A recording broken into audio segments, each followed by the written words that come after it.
Now, from the Fan Sports Desk, a Sports Center update on 1080 The Fan. Ryan Buckley with this Sports Center update. First on the Fan, breaking news in the NBA. The league has suspended Sixers big man Joel Embiid 3 games for shoving a reporter in an altercation on Saturday night. Reports out of Denver indicate forward Aaron Gordon will miss multiple weeks with a calf strain. A handful of trades in the NFL Tuesday. The Commanders acquire Saints Pro Bowl corner Marshawn Lattimore and send 3 picks back in the deal. The Steelers acquire Jets receiver Mike Williams for a 5th-round pick and also acquire Packers pass rusher Preston Smith for a 7th-rounder. The Cowboys send a 4th-round pick to Carolina to acquire Panthers receiver Jonathan Mingo. And the Lions bolster their pass rush, trading for Browns veteran Zadarius Smith. Cleveland gets a pair of late-round picks in the deal. More sports scores and stories in 30 minutes. I'm Ryan Buckley at the 1080 The Fan Sports Desk. Listen live or on demand on the Odyssey app, the Fan's desktop player, or tell your smart speaker to play 1080 The Fan. Got a smart speaker? It's The Fan in your office and every room of your home. Tell your smart speaker to play 1080 The Fan. What's the most resilient parasite? Primetime with Isaac and Sue. Can build cities, can transform the world, and rewrite all the rules. That's what I'll be doing every single night. Which is why No! I have to steal it. What are you talking about, Willis? This is Primetime with Isaac and Sue. It's gonna work. It's passable, okay? This isn't terrible. The best in local, regional, and national sports. With no hidden agenda. Primetime with Isaac and Sue on 1080 The Fan. Hey, what it do? Ahoy! What's up? What's going on today? Facing a bit of an existential crisis right now. Aww. I think we all are. Why? Do we have to like a white guy from Duke? Yeah, that just happened. What do you mean? We're all facing it right now. Every one of us. You mean Cooper Flagg? Yeah. Why do we have to like him? Because all of a sudden everyone loves him, and it's like capture the flag. Wait, and everyone? Yeah, he's like What the do you most. mean? He's like the most popular thing going right now in like college basketball. Isn't every white guy from Duke the most popular thing No, going in we college all basketball? hate white. No one likes anyone. If you're not a Duke fan, you instantly hate. Well, He's a this white is kid anecdotal. from Maine Wait at a minute. Duke, and now we're liking him. Who is saying that anyone likes him? Oh, people are saying it. People are saying People it. are You saying sound like it. Trump. Yeah, people What are does that saying even it. mean? A lot of people are talking about it. Lot of people. Like everyone's rooting for Cooper Did he Flagg. play last You do night? it anymore, he you're gonna have played. problems. And he looked great. And this morning I was listening to like radio, I was flipping around, and everyone's like, "Oh my God!" Like Everyone loves Cooper Every Flagg. single person on the radio. Where is the arbitrary hate for the white kid from Duke? Well, I'll start it. Thank you. Can't stand him. Someone has to. And I don't think he Someone did needs look to good. have the brave cojones to say, "Hey, you may be a nice kid. You may be the best player to come out in a generation. You're white. You're from Maine. You play at Duke. We hate you." Well, yeah. I mean, I thought that was understood. I thought but so too. apparently everybody Yeah. loves him. What kind of world are we living in? This is where we're at?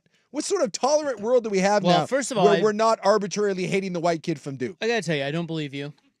Well, Danny and Dusty were Because- talking about it today. Colin was talking about it today. There's The 3. ESPN morning show was talking about it. 4. Yeah. The That's national pretty much media. everybody. The media. Fake news. It's ridiculous. Yeah. Well, we'll hate him. He'll do something stupid. Remember the Filipowski thing? Remember him? Yeah. The last big white guy from Duke? And we all hated him. Well, we did, but we didn't until he had that run-in with the fan. Remember that? We didn't hate him before that? I don't think so. Oh, the court storming run-in, yeah. Yeah, remember that? So when that We happened, faked then an it's injury. like, see, because the obnoxious white kid from Duke will always show his true colors. I hope so. And so just wait. Yeah. Just wait. It's Because I think problematic. Duke may play Kansas next week, I think. Well, let's start the hate now. Is that right? Because I thought we had a long tradition of arbitrarily from Christian Laettner, right? I mean, it's bad enough we kind of like Jay Billis, but he was like kind of before we all started hating the white guy from Duke. From Grayson Allen to Bobby Hurley to Filipowski. I'll throw in a Cherokee Parks there. And Duke now- plays Kansas Thanksgiving week. Oh, the yeah, 26th. okay. They And play now- Kentucky next week. And now all of a sudden, just because everyone's in the capture the flag or the poop for Coop, now all of a sudden we're liking Cooper Flagg. Yeah, flags! For Coop? Poop for Coop. Is that the thing? Yeah, well, it's capture the flag, but I prefer poop for Coop. By the now- way, no one explained the rules of capture the flag to the freaking Blazers. Oh, I know. I know. Yeah. What are you doing? Well, They won Delano again. Banton, that's what they're doing. The Bantman is Maybe here he- too. Maybe he Assert hates himself. arbitrarily the white guy from Duke, and he's like, not on my watch. Not happening here. You know what? I can respect This it. is my team. Who's the Franchise other guy? cornerstone, Delano Banton. Is it Ace Frehley or something? Like who's the Ace other guy? Frehley, that's right. Freely Yeah. from Kiss? No, Ace Bailey. Ace Bailey. Yeah. I mean, I suppose. Is he white? No. he's not. Arius Ace Bailey. Yeah. I like the idea of signing Ace Frehley. Does he still got some game left in him?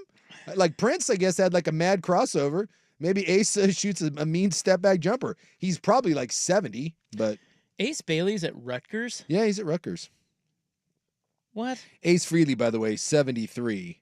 And boy, it's looking a little rough. Looking a little rough. I also don't know what his height is. How the hell do you think Hey, Rutgers? he's 6'1", it's scoot height. How do you think Rutgers gets Ace Bailey? Money. I don't know. Is he from out there? Yeah, I think he's from out there, yeah. I don't know if he's from Jersey, but I think he's an East kid. And there may be a connection there, that and just a bag full of cash. I don't know. Here's a Sports Illustrated, how Rutgers became an unexpected landing spot for two basketball recruits. There we go. Guess I need to go read up. Dylan Harper and Ace Bailey. Who's Dylan Harper? He's another big-time recruit. Supposedly this draft, White kid? besides the white kid, no, they're both black. Great. Yeah. Suppose not just Cooper Flagg, Black, this please. is supposed Thank to be a really good draft. So how did Cooper Flagg do last night in the big debut? He had like 18, 7, and 5, and yeah, he looked good. Yeah, Flags! Yeah. Ooh. Yeah. Okay, here's one reason why we can already start hating him. All right, let's go. He's already got I just Googled it. He's already got the Bronny James headline. What? Like the misleading headline, you know? Oh, yeah. Like this says, Cooper Flagg drops 18 points, throws down massive dunk in Duke debut. What happened? Did he? Wow. Did he throw down a I massive saw a dunk? dunk. He drove to the lane and he dunked. It was kind of in traffic. Yeah, he Was went- it a massive dunk, though? I mean, it's- he Is did that a it little with hyperbolic? He did it with force, but it wasn't like it was. He didn't destroy anybody. See, they're trying to tell us it was better than it was, and that's Remember, where it's- Cooper has an ace brother, Ace Flagg. Ace who Flagg. Can roll is Now, going to did Maine. he play on the Maine team that they played Maine last night? No, Cooper. He just committed. Cooper to Flagg's supposed to be a high school senior. Cooper Flagg reclassified so that he could get to the NBA sooner. His brother, the loser of the Flags, he won't be in college till next year. Okay. I think so he's So he didn't play against his brother. He didn't play against his brother. But he did drop 18, 7, and 5. So Ooh, that's pretty good. I just didn't like all of a sudden that we're all supposedly just rooting for the white kid from Duke. And hey, call me crazy, but I'm old school. Well, I hate the white kid. I hate the white kid from Duke. Well, if you want to see white kids get knocked down a peg, I hope you watch the Gonzaga Baylor game because Mark Few's kid got in garbage time minutes and he got the hammer dropped on him. What do you mean? The dunk of the night, a poster of all posters in garbage Up time. in his business. Mark Few's kid, John Few, got a couple minutes at the end of the game. John. And even though Gonzaga won by like 38, Gonzaga blew him out. a kid on Baylor just absolutely destroyed Few's kid on a breakaway. Oh, I see it. Yeah, it's pretty funny. Oof. Yeah. Oof. Now that's the sort of white kid Ooh. basketball hate that I can get behind. Now that's a massive dunk. Yeah, it is. Oh my God. John. Little Johnny Few Poor getting little in John. there. Do you think he gets in again? This is like when Izzo would put his kid in at the end of games. Yeah. And you always just want Dude. someone to just throw down. You're up 40. Get out of the way. Yeah. Oh, dude, the kid, I mean, let's give No, he's doing the valiant thing. He's trying to take the charge. He went up like No, he two-handed, jumped. and the kid from Baylor just cocks back Yeah, on it. he You wasn't didn't even see trying that? to take the charge. He No, he jumped. tried Tried to he challenge block him. it. Oh my God. Yeah, well, I mean, look, sometimes you don't know your, Little Johnny Few. you don't know your jumping ability. It's like when you think you're doing something really athletic, and then you see video of yourself, and you're like, "Ooh, it's not so good." Like every now and then, like I'll look at my golf swing. Like my buddy who's like helping me out, he'll like videotape it. And he's like, "Hey, check this out," and you're like, "Oh my God." I know. You think it looks way better than Yeah, it in my does. mind, I'm like, "Oh, this is all fluid," and like, it's coming around, and then he shows it to me, and it's an unfolded lawn By the way, chair. it's You're like, Joe Few, not Joe? John. Yeah. No, Joe little Few. Joey Few. well, VJ was at Edgecombe or Ed something. Yeah, I think VJ Edgecombe. Edgera gonna dunk on your ass, and it was hilarious. But yeah, Gonzaga won by like 40, so it didn't matter. But Yeah, they beat Baylor's like number 8. yeah, They hammered him. him. But then he like stood over Few's kid. He's just down there like, damn it. It's like, sorry, like his dad's like, all right, son, go ahead and prove your worth, and just gets what was the Kevin Durant one? The guy's like, Durant, you're a cheese butt. Yeah, he got cheese butted there. It's just brutal. Well, at least his kid plays. Does he? Well, I mean, he's got a spot on the team. No, he has a spot on the team because that's the same Well, way I of know saying. why. I'm just saying, at least he has a spot on the team. It's the same way that like Bronny's a Laker. It's like, Maybe Joe should go play for Maine. You know what? I think he'd probably be better off playing at Maine, but I'm guessing he just is happy to. It's probably one of those things where Get the he's like jersey. the human victory cigar. When they throw him out there, that's the sign that the game is over and you've won, and so everyone celebrates him there. And he probably gets some skush, he probably gets some few cast-offs, walking around, just wearing the uniform. I guarantee that's the kid that wears his warm-up everywhere. To every class, everyone on that campus knows what Little Few's all about. Oh, that's Mark's kid. 100%. And believe me, he won't. And he probably drives around like in a G-Wagon that daddy paid for. And it's good. I guarantee that kid's an obnoxious douche, but it's good to be him on that campus. Bill Self's kid played at Kansas for 5 years. Do anything? No. He was down at the end of the bench. No, again, but he'd get star. in garbage time. And I think he's now a GM in the G League. Oh, okay. Well, that's something. No nepotism there or whatever. We had not at all. I'm trying to think if we had any of that. Our defensive line coach's kid was walked on as an old lineman at BYU, and we all hated him, and he was terrible. But the problem was, like, he actually thought that he was like gonna play. Like, he didn't understand that he was only there because his dad, and so he like you wanted to feel bad for him, but you couldn't. Everyone just hated him because he just constantly thought that he was getting jobbed by not playing. We're like, dude, you're like 5'10". And you're like 250. Go away. Feels like it happens in basketball a lot, though. I mean, you mentioned we got Few, Self, Buddy Boeheim was a thing. Yeah. It seems like it happens a bunch. Yeah. Well, in basketball, it's a little easier. Football, you just get beat up so bad, like you can literally get murdered or get someone else killed. Like if you're a bad old lineman. Basketball, I think you can just kind of stand out there at the 3-point line, like at the local YWCA, and huck up some threes with your ridiculous tricolored ball. Whereas, football, again, you're going to get hurt. Unless you're the Few kid, then you get yammed on in the biggest moment. Well, as long as you show you're a good teammate, and you're not, you're not ruffling feathers. Yeah, you'd be fine. You can find a spot for the head coach's kid. I mean, come on. Yeah. Well, and the other kids probably have to be somewhat nice because, well, Yeah. it's the head coach's kid. Exactly. You think at some point, like, Few has to, like, look, I get it. Like, my kid kind of is annoying, but everyone just shut up and placate him, all right? Just humor him every now and then, and he'll get you some water. Well, guys, big show today. Big show. You know what tonight is? College football playoff ranking reveal. That's right. I think the Mac's playing on the CW tonight. Maction starts, yeah. College football Midweek Maction. playoff rankings come out tonight. And it's going to be confusing. And that's the only thing that's happening tonight. Yeah. That and a lot of hockey. NFL trade deadline. You know what else I heard today? A lot of people are talking about massive cheating in the college football polls. The police are on their way to investigate. So just don't worry. What police? We're going to get to the college football police. Is it Mike Riley? I actually saw that the Penn State police are going to investigate the whole Jason Kelsey thing, and people had lots of jokes about them being quick to investigate that, but not some other crimes that happened at Penn State. Oh, yeah. Whoops. Like the diddling of children? Yeah, like that. By a coach? Yeah, Yep. Someone the other day, when I said that I refused to ever root for Penn State, some Penn State fan had the nerve to ask me what Penn State ever did. And I was like... Well, that's the wrong response. That's a non-engaged question. I was like, are you serious? Like, at first I was like, clearly it's a troll. But no, it was like a super Penn State fan that was upset, saying that I was judging Penn State. And I was like, yeah, I'm going to go ahead and do that. Your entire fan base rioted because you fired a coach for, I don't know, ignoring child rape for the better part of 2 decades. Just saying. All right, well, we've got a big show today. We're going to get the college football playoff rankings in at 4. The NFL trade deadline has come and gone. Some moves. Yeah, a couple little sneaky nice moves. The thing I'd like to talk about is why it's so lopsided. Mhm.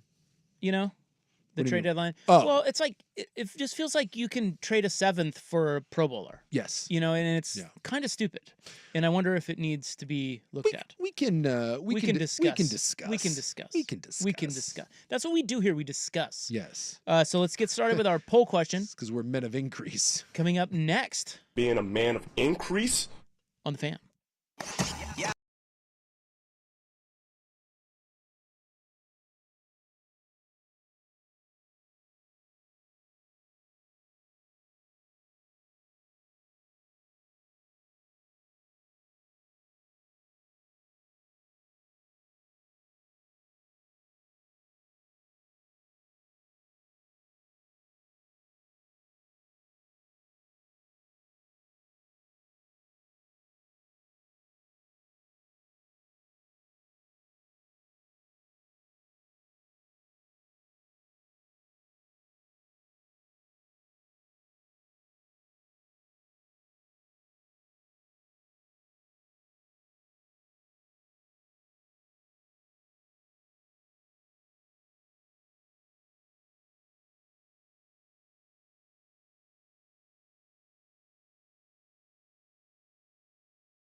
All right, nice to have you along. Tuesday program, Rop and Sook. Let's get to our polls. They are on X at 1080 The Fan. Yesterday we asked you, what did we ask you? We asked you which era of Duck football was or is the most fun. What do you think won? I might say this one, simply because there's so much excitement about where this is going. But the Chip Kelly one should win. Well, which one is it? I'm saying this one. This one won, but it shouldn't. Chip Kelly All right, era. Good. 59%. that's the one that should win. Dan Lanning era, 34%. And the Brooks Bellotti era, 7%. You know, people love what's recent and, unanimous number one and people saying that you're the favorite. Well, they are better now. I see people getting caught up in it. But more fun? Yeah. Come on. No. Was there anything more fun than that run? That Chip 4-year run was bananas. If you're a Duck fan, that is. Just didn't end the way you wanted it to end. And then, of course, I put the Brooks Bellotti era on there for the old school people who are like, I wish it was the way it used to be. Well, they built that was a pretty unique thing when you think about how many coaches they had that stayed around forever. And well, those were fun years too. Absolutely, and they laid the foundation for this whole thing. Say what you will about Phil and Nike and all that, but you had to make good hires, and they did. They made good hires. So today's poll question, in honor of the college football playoff rankings coming out in about an hour, we are asking you on X at 1080 The Fan, which college football team is most overrated? Indiana, Miami, We just rolled, brother. BYU, or Notre Dame? Boy, that's good. Vote. Well, I don't get brain man cold, but they're. Like before this, I would have said Penn State. Did he say head cold in there? I have no idea No, if that head was coach? former No. Notre Dame head coach Lou Holtz. I think he said vote for Trump. Vote and vote hard. Yeah, I would have said Penn State. I was not a big Penn State guy. So this is where I'm going to go Miami. And by the way, Miami might be the best of those teams, but Miami's most overrated because I think we look at BYU, we look at Indiana, and we think that the wheels will come off that eventually. Like no one really. You think they'll full on wheels off? Well, wheels off, but or I you mean, just mean play a better team. play a and better lose. team, right? Indiana hasn't really played anybody, and they won't. So if Indiana loses to Ohio State, even if it's a close game, we're gonna do look at that, see? And so I don't know how many people are fully buying into Indiana. BYU won the Big 12, not a ton of respect for it. And BYU, it's the Mormon thing. And we just like BYU just doesn't have the horses. We know that.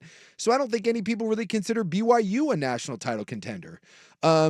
Notre Dame, it's like, God, you lost to Cincinnati. So again, there's expectations there. But with Miami, people look at Miami and they look at Cam Ward and they look at Martinez and Restrepo and they're undefeated. And so like people talk about Miami like they're a national title contender. Miami is overrated. Miami is a one-dimensional team that plays no defense that's very lucky to be undefeated. So even though this is like two things can be true, Miami may be the best of those teams. Don't get me wrong. If we played on a neutral field, I'm not certain that Miami doesn't come out of that with those four, but Miami is overrated in that people are giving them the benefit of the doubt and not to those others. And I am not, because having watched Miami play, they are damn lucky and they don't play defense at all. So Okay. Miami is my answer. So vote and vote hard. I will say that Miami, with 3 games remaining, I was thinking about the playoffs. They could be the number 1 seed in the whole thing. If some other people stumble. Well, Oregon we need to lose. Yeah. And they could in the Big Ten title game. Yeah. Miami is undefeated, and they have Georgia Tech, Wake Forest, and Syracuse left. Sure. And then in the ACC, and not that they won't lose one of those games, they very easily could. But more than likely, they will not. They should be favored in all 3. Yes. And then they'll be 12-0, and they have the the ACC title game, and that'll probably be like what, SMU? SMU, unless I'd have to look and see what SMU has, but I believe SMU has the inside track. I mean, that's doable that they're 13-0, and We if just rolled, Oregon brother. stumbles, who's left for number 1? No, I mean it's a valid point. They'd And be if the number 1 and seed. if they are number 1, that will be a really, really flawed number 1 team. And again, not that Miami can't win. They have to beat someone 45-42, which you can do. Hey, they beat Ball State 62-0. Ooh, very exciting. We have seen, and this is why I like Oregon this year, is that Oregon can beat you in more than one way. When we have seen teams like this traditionally that have these unbelievable offenses that score a gajillion points and can beat you with throwing the ball, running the ball, but they don't really play one side and the schedule is a little soft, we've seen in the past when those teams play balanced teams, like think about those Oklahoma teams with like Jason White and Heupel and those guys, and they would then go to the big dance and they would play like Florida. Right. And Florida doesn't have an offense that looks like Oklahoma, but it was a balanced team. It was a real team. They would just get the break speed off of them. I mean, if you play Miami and you just get a handful of stops, you can beat them. They are very, very one-dimensional. They're just the inverse of like Penn State or Iowa, and that they just, they need to beat you 17 to, or I guess 20 to 17, and Miami needs to beat you 45-42. And I just don't like one-dimensional teams when you play against better squads. So I'm not a Miami believer. Yeah, you gotta grind it out. You got to be able to grind it out. Yeah. That's what the SEC teams always do. Yes. They drag you into deep water. All those championship teams, they grind it out. And, Michigan was that last year too. Yes. To just grind you. And Oregon has a little bit of that this year. Feels like it. But you're right. Miami doesn't. No. Like, you drag them into that type of game. Well, I'll tell you what. Their offense doesn't blink. Their offense going to still sling it. But it's like if you're waiting on Miami to get a big stop, and that's what you need to do. Like, you don't have to be the world's best defense, but you need to be able to get off the field on third down or make a big red zone stop. And like some of those Oregon teams that played for national titles before, I remember the year with like Casey Matthews and those guys. That was not a great defense by any stretch of the imagination. No, they were opportunistic. They had a lot of takeaways. They held a lot of teams to field goals instead of touchdowns. But they gave up yards. And they gave up yards. They took chances, but it was with a dynamic offense. You could get away with that. And Miami doesn't have that. Miami just has a bad defense with a really, really good offense and a guy who may be the best player in college football in Cam Ward. And you need that. And you need him every week to show up, because if you don't, you get beat. And they should have been beat a couple times this year. I feel like that's defense now in college football, though. A lot of it, yeah. It's like the stats don't look the same as they used to, because it's really, like you could be a good defense and give up 30 a game. Yeah. I'm serious. You can in college football. Yeah. Like nobody really, you look around college football, nobody really has a lockdown defense. No, but I don't like that you give up 35 to Cal and Virginia Tech. And, no, I'm not saying, Duke. I'm not making a case for Miami. What I'm saying is the idea of good defense It's and changing. what that is has changed. Absolutely. And it's changed to the point of what you're saying. It's like Oregon gave up 34 to Boise, 32 to Ohio State. They'll give up points. But key third downs, not beating yourself with penalties and stupid things like that, and just having big studs. You mentioned Clay Matthews. Just having big studs that go make a play when you need a play. Yeah. And that's part of what we're talking about when you grind out these games. That's really what defense is. It's not measured by, they only give up 200 yards per game anymore. It's just not. That's not sustainable in college football anymore. I mean, look at the Oregon-Ohio State game. Both of those offenses kind of did what they wanted.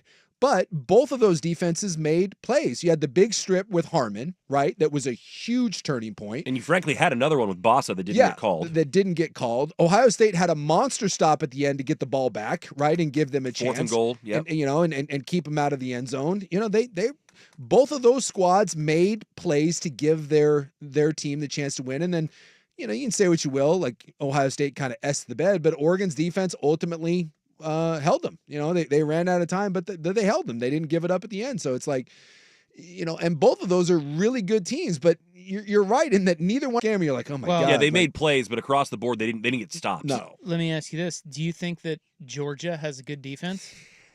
They do, but it's not the Georgia defense that we're used to seeing. Okay, but they have a good defense. They have a good defense. Yeah, well, they gave up 41 to Alabama. Exactly. And they still have a good defense. So because and what, like you said, in the second half, they finally pulled their head out of their ass and were like, oh, we should probably play, and yet they still couldn't get a stop at the end. Yeah. Well. Yeah, someone saying last year, UW had a timely defense last year. Wasn't a good defense, but it was a timely defense. Championship level defense. And it got them because they had a dynamic offense. That's the sort of team that I'm talking about. Well, and that was the kind of team that, like Oregon, the Oregon team that played Ohio State was that way. Yes. The offense with Mariota was amazing. Defense didn't quite have the dudes. Was opportunistic Penix all and season. Dunze and Polk and all those guys. That Same offense model. was bananas, and you had enough dudes at the end between Mohammed, who's nicely on Oregon this year, and some of those edge guys, and it was enough. It was enough until you played. Not quite. Well, yeah. Not quite enough. It was buddy. enough till the very last It game. was enough to the very last game. And then you played Michigan. It was like, Michigan was real good. Vote on our poll question on X at 1080 The Fan today. It is, which college football team is most overrated? Indiana, Miami, BYU, Notre Dame. Vote, vote hard. Coming up next, the NFL trade deadline has come and gone. Why is it so lopsided? Here's Buck.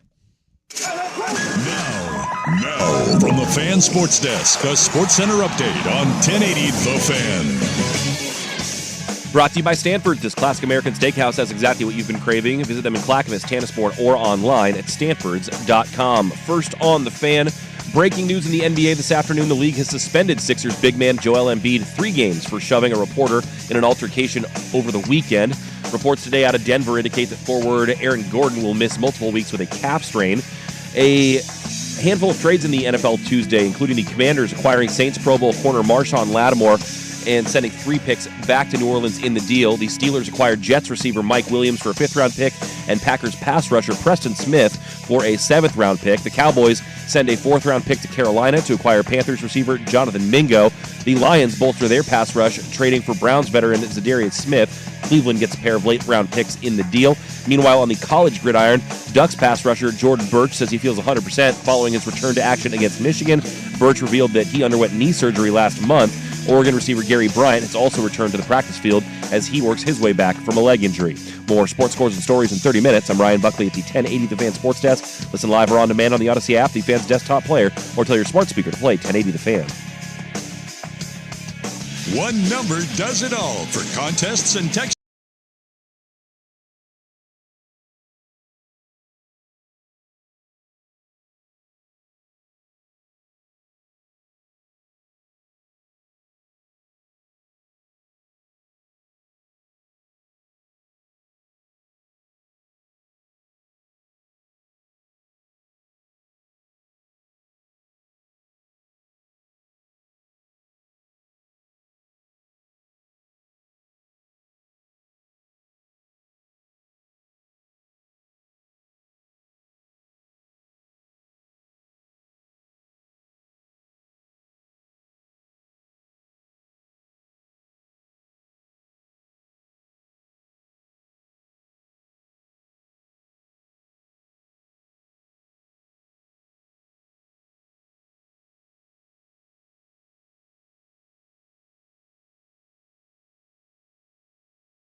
Magic Johnson. Red Hot Blazers Break them up. Idiots. now 3-5. Hey, man. Look at Buck calling them idiots. Hey, you know who ain't tanking? What's the mission here? Banton. He ain't tanking. No. I mean, I get guys have to play for their contracts and all that, but man. You roll him out there, he drops 20 in 12 minutes, which, by the way, 8 games in, you got 3 wins. You're out of the capture the flag game. I You're think I out. saw that no Blazer had ever done that. Ever done what? 20 points in 12 minutes. What? Yeah. That's it? 20 in 12 minutes?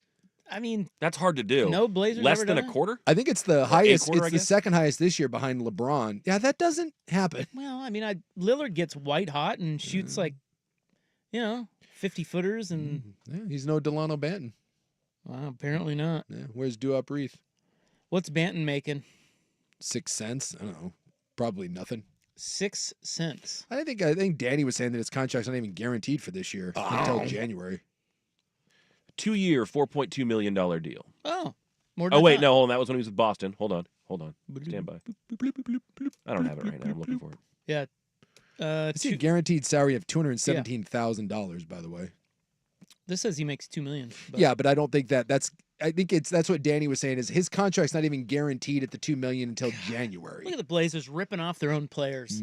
Yeah, 2 years, 4 point whatever. What are they? Who do they think they are? Odyssey? But in January this year it gets guaranteed. So Banton, man, An Odyssey station. he's still out there playing, brother.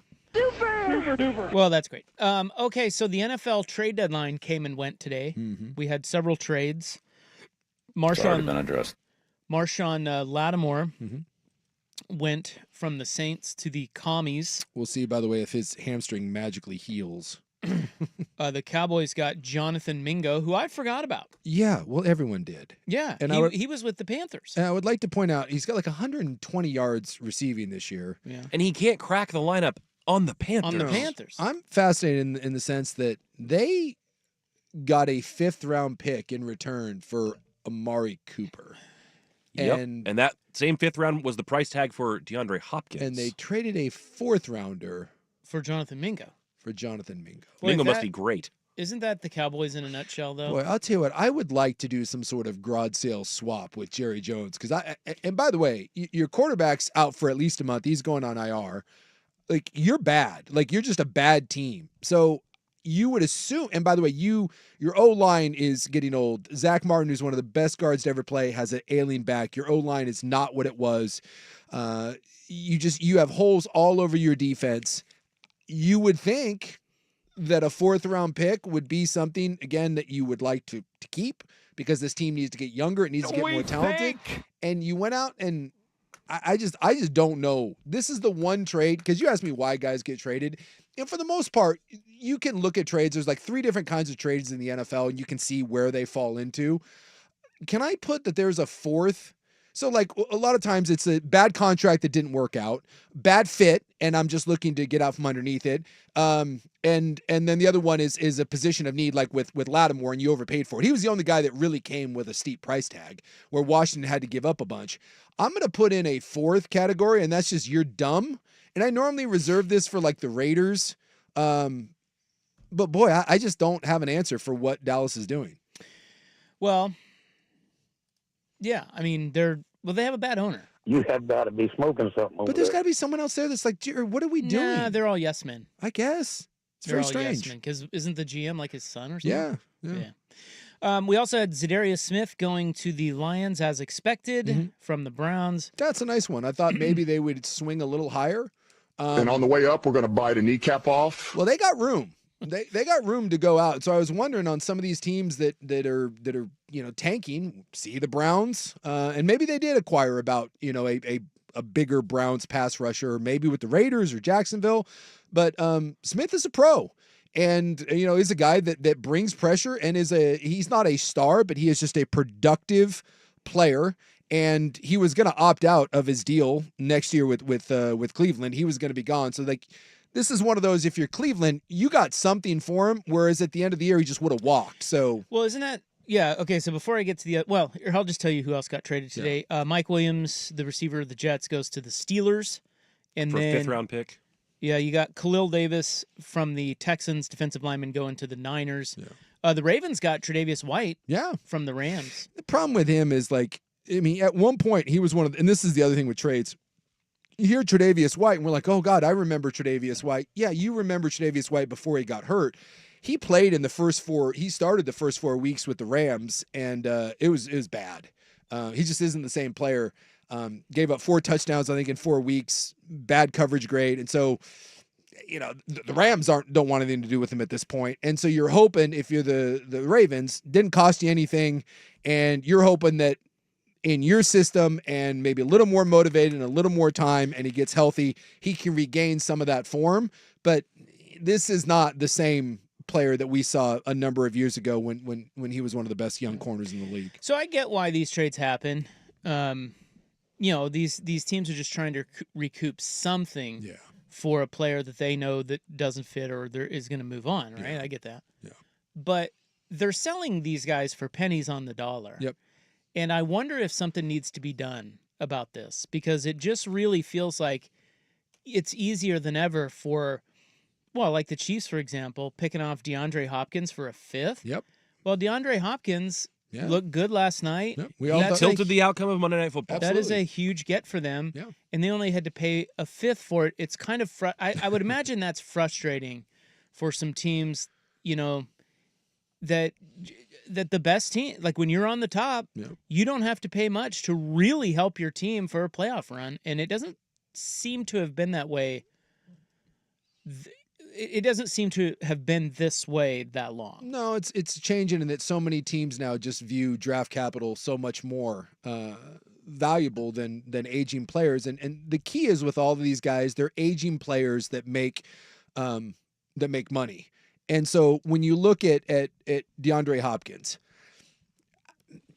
big impact last night with the Chiefs, right? And he will be a nice addition. But on 20 to 25 NFL teams, he's nothing. Like if he, well, we just saw it, right? If he's in Tennessee, he's nothing. If he's in Carolina, he's nothing. If he's in New Orleans, he's nothing. In Jacksonville, he's nothing. Even at a solid team. Right, let's try to take I don't know who's like a middle the Denver Broncos, right? He's nothing. He can't really separate anymore. He's not a guy that draws double teams, anything like that. And so for most of the league, you look at him, and I'd have to look his numbers from a contract standpoint, but he's not dirt cheap. And so you look at Tennessee, that was like, dude, this does nothing for us. And so there just isn't a big market, anyone that's willing to give anything for him other than a good team like Kansas City that's like, hey, we're just going to ask you to do a limited thing here. We're not asking you to be the old DeAndre Hopkins. Basically, we just need you to be big on 3rd down. By the way, we have the best 3rd down quarterback in the history of the NFL. We're going to put you in a nice little spot, and we're going to use you in this little box, and it's going to work. And so it really becomes a thing where only a handful of teams in the NFL can use a guy like that. And it just so happens it's the really good teams. And so it's frustrating when the good teams seemingly pick these guys off, but when the bad teams, get them, which there's no need for them to get them, it turns out to be an unmitigated disaster. That's very true. And it does seem like pass rushers are the same. Yes. Because if you have one that somebody else could use, but you suck, it doesn't do any good. Nope. It's like, might as well trade him and get something for him. Yep. It's just that they're going for next to nothing. Yep. Maybe that's... because there's no market for him. That's what it is. Well, there is a market for him. It's just only a couple of teams, and I think those couple of teams are all smart, and they're like, they're not going to overpay for this stuff. Nope. They are not. And so it's a weird thing that in the NFL, at least there are some teams like the Rams are one. The Rams, came out a number of years ago, like, dude, we don't give a rip about draft picks. Like, we want players, and it led to a Super Bowl. And now, it's they've kind of had to go back the other way because they're taking on the chops as they've rebuilt that roster. But I just like that the trade deadline, it's more active than it used to be. I do like that too, and it's always kind of fun to see the good teams beef up a little bit. Yeah. At the same time, it just creates this divide. Yeah. And they don't really have to, not only do they not have to pay much, they're not on the hook for much. Nope. Past.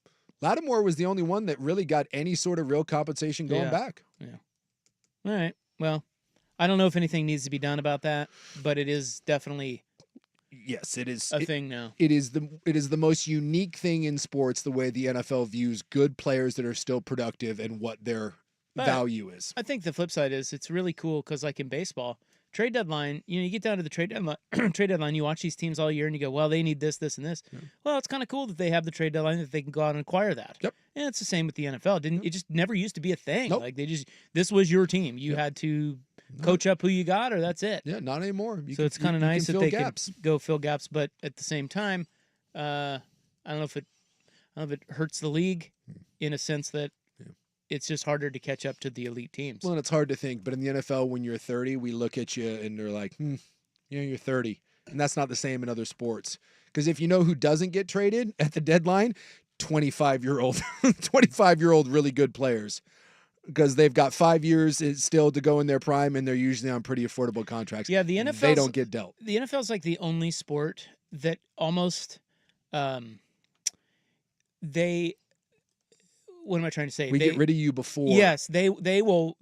They cut bait early. They cut bait early, and they know that it's probably a little early, but they're better with that than they are having you like. They want to take you off the shelf before you go overripe. That is the Bill Belichick way. He used to get rid of like the Richard Seymours of the world, and people are like, "What are you talking about?" He made a Pro Bowl, and he's like, "He's 31. He's gonna want a new contract next year. I ain't giving him a contract at 32, and he may have 2 years that are good in Oakland and makes me look like a fool.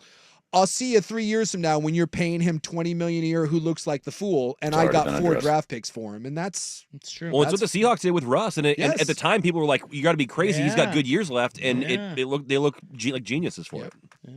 Yeah, it's funny how a lot of moves that are widely panned at the time, you look back on and go, "Boy, that was smart." Like I think about the Penix draft pick all the time. Yeah, I just gonna sit there for a couple years. Yeah, that looks.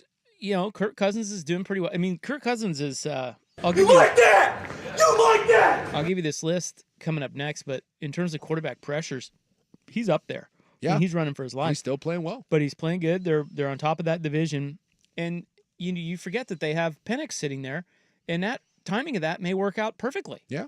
In a couple of years, or maybe even next year when Cousins, or if Cousins goes down, or and you're gonna sit there and be like, not to Jordan Love, right? Yeah, so maybe we should just stop widely panning every move that's made until we figure out what. We love names, and so when you see a name that you used to revere gets dealt for nothing, oh my God, what are they even doing? And then you look at it and you're like, oh yeah, that guy's kind of washed.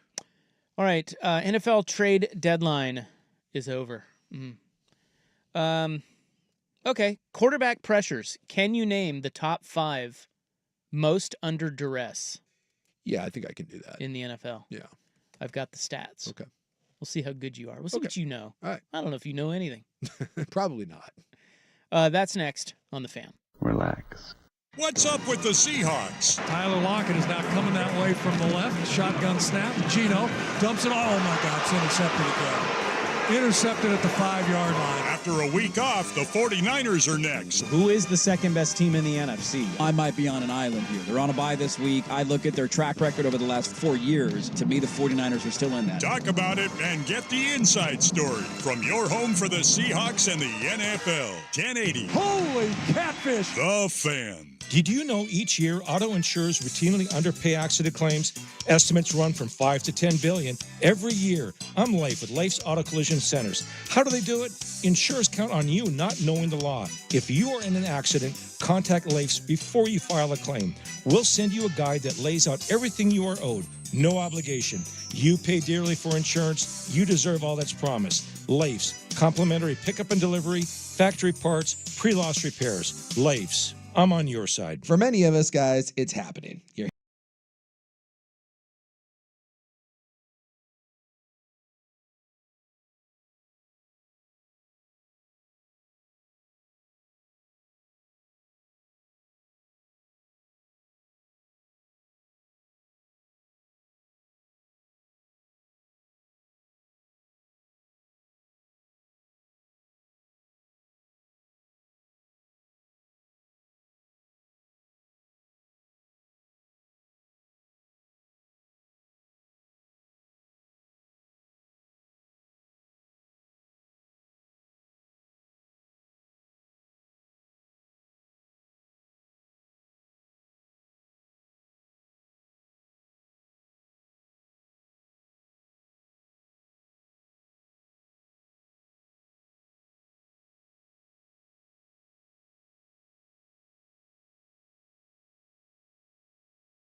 That's right. That's what this is.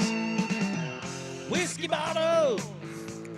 Hey, we're going to get back to college football top of the hour, our college football playoff rankings pregame show. Are you excited about that? I'm ready to overreact. I'll tell you that much now. It's going to be confusing. Because these mean nothing, but I will tell you what, I will lose my S if someone is ranked one spot different than what I think they should be ranked. The big one I've already seen is people are going to be upset when SMU is ranked ahead Boise, and they're going to lose their S. I put my power ratings together last night. I'm very confident. To compare notes. But, yeah, 4 o'clock. Quarterbacks pressured the most this season. Okay. So this was entering last week. Okay, so we're not talking about pressure rate. We're just talking about number of times pressure because they're two different things. Some teams throw the ball a lot more. Yeah, that's true. So which one are we going? Pressures. Okay. Well, total pressures. So I try to pay attention in the week. I usually kind of look through some of the advanced metrics, and the two teams that I think get as far as a rate goes and the quickness of pressure. So I'm going to pick 1-2. I think it's the worst passing situations in the NFL. Mm-hmm. The New England Patriots and the Seattle Seahawks. Okay. Both of those guys are Drake May and Geno Smith. Dude, it's a free-for-all. Patriots aren't on there. No. But I think that has to do with the fact that he hasn't played all year. That makes sense. Because this is by quarterback. So is Geno on there? Yeah, he's number 2. Yeah, Geno is... And Geno is more of a traditional pocket quarterback. He doesn't move around a bunch. He needs play action. So when you give him a clean pocket and he has time to throw, Geno throws the ball downfield as well as anyone in the league. Did you watch any of the Atlanta game? Because Atlanta doesn't rush the quarterback. They have a bad pass rush. When you give him time to throw, carved him up. Dude, he is surgical, which is why I like him. But when you put him under pressure, not a lot of guys are great under pressure, and to be fair, he is not. So I know C.J. Stroud is really under duress too. Yeah, he's number 1. Yeah. So Stroud has been pressured 136 times. Smith 135 times. Yeah. 3, 4, 5. And by the way, it's starting to affect C.J. Stroud. When you look at the way he's playing, he doesn't have his receivers.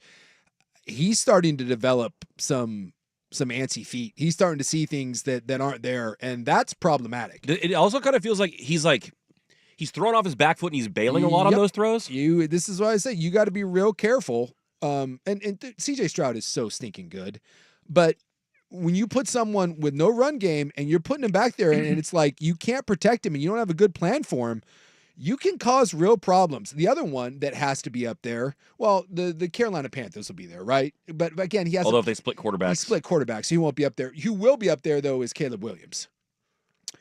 Yeah, I was surprised. He's actually only number 9. Really? Yeah.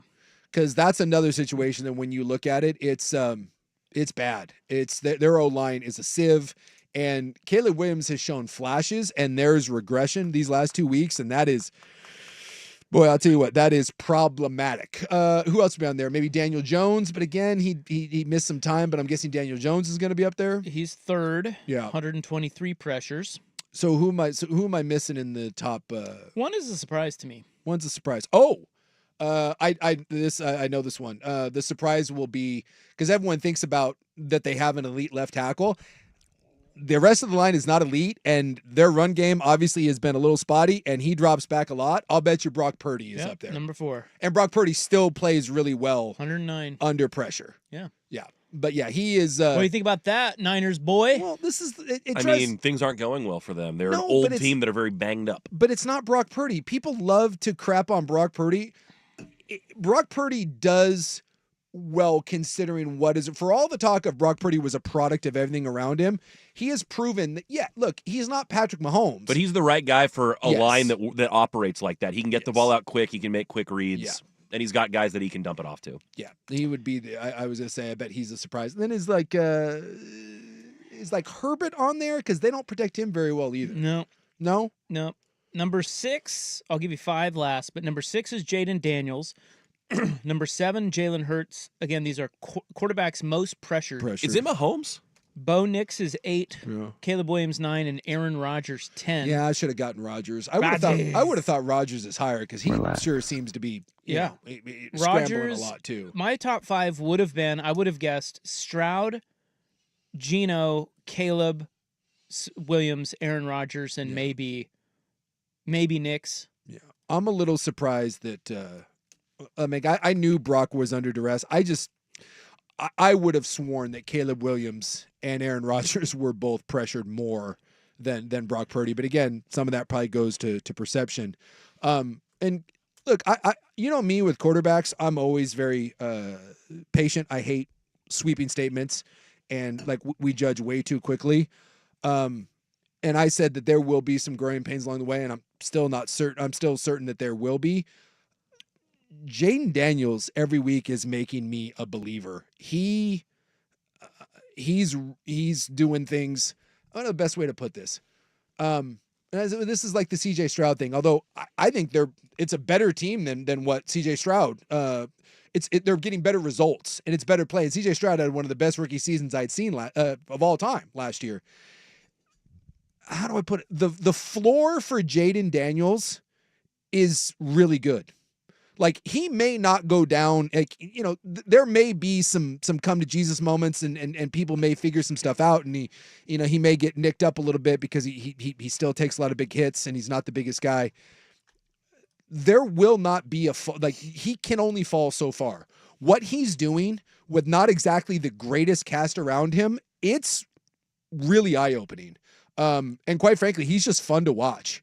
And not saying that I thought that he was going to be great or that he was going to be a bust, but boy, I don't know how many people saw this because he is playing at a really, really elite level right now. Kingsbury deserve credit there? Yes, because absolutely. Oftentimes we give a lot of criticism to the coordinators and staffs of bad quarterbacks or young quarterbacks that don't develop. Well, how about the ones that are developing their players? I mean, that's a big deal. And they're putting him in such a good spot and such good systems, and he's got a cohesive plan around him. And again, he's still under pressure and he's great under pressure. And we're not seeing these big kind of rookie like F-up moments, and he's getting better week to week with spreading the ball out and working more of the field. At the beginning of the year, everything was outside of the numbers and kind of easy throws. And you're seeing it now where he is attacking the middle of the field and it's not all check downs. It's really impressive. What we want to see is Kingsbury's offenses have every year had a second season collapse to them. It's just teams figure it out. And you're like, oh my God, what happened? I want to see if there's a rookie wall for him and if there's the second half collapse coming. But every week, even if there is a regression, I still think the regression, it's still going to be at a really high level, which is why I said I think he's brought his floor up to where, like, even if it goes down, he's still a really good quarterback. And to the point where Washington went out and made a move to solidify a defense that was really wonky at the start of the year that's been playing better. I think Washington believes that they're a contender right now. Yeah. And until they prove otherwise, why wouldn't they? And number 5 on the list of quarterbacks pressured the most this season, it is Kirk Cousins. See, that's another one I would not You have like guessed. that? I wouldn't have guessed You that like either. that? That's a surprise. Yeah, and he's been playing pretty well. So the top 5 quarterbacks pressured most: CJ Stroud, Geno Smith, Daniel Jones, Brock Purdy, and Kirk Cousins. And he's playing on one leg too. He can't move.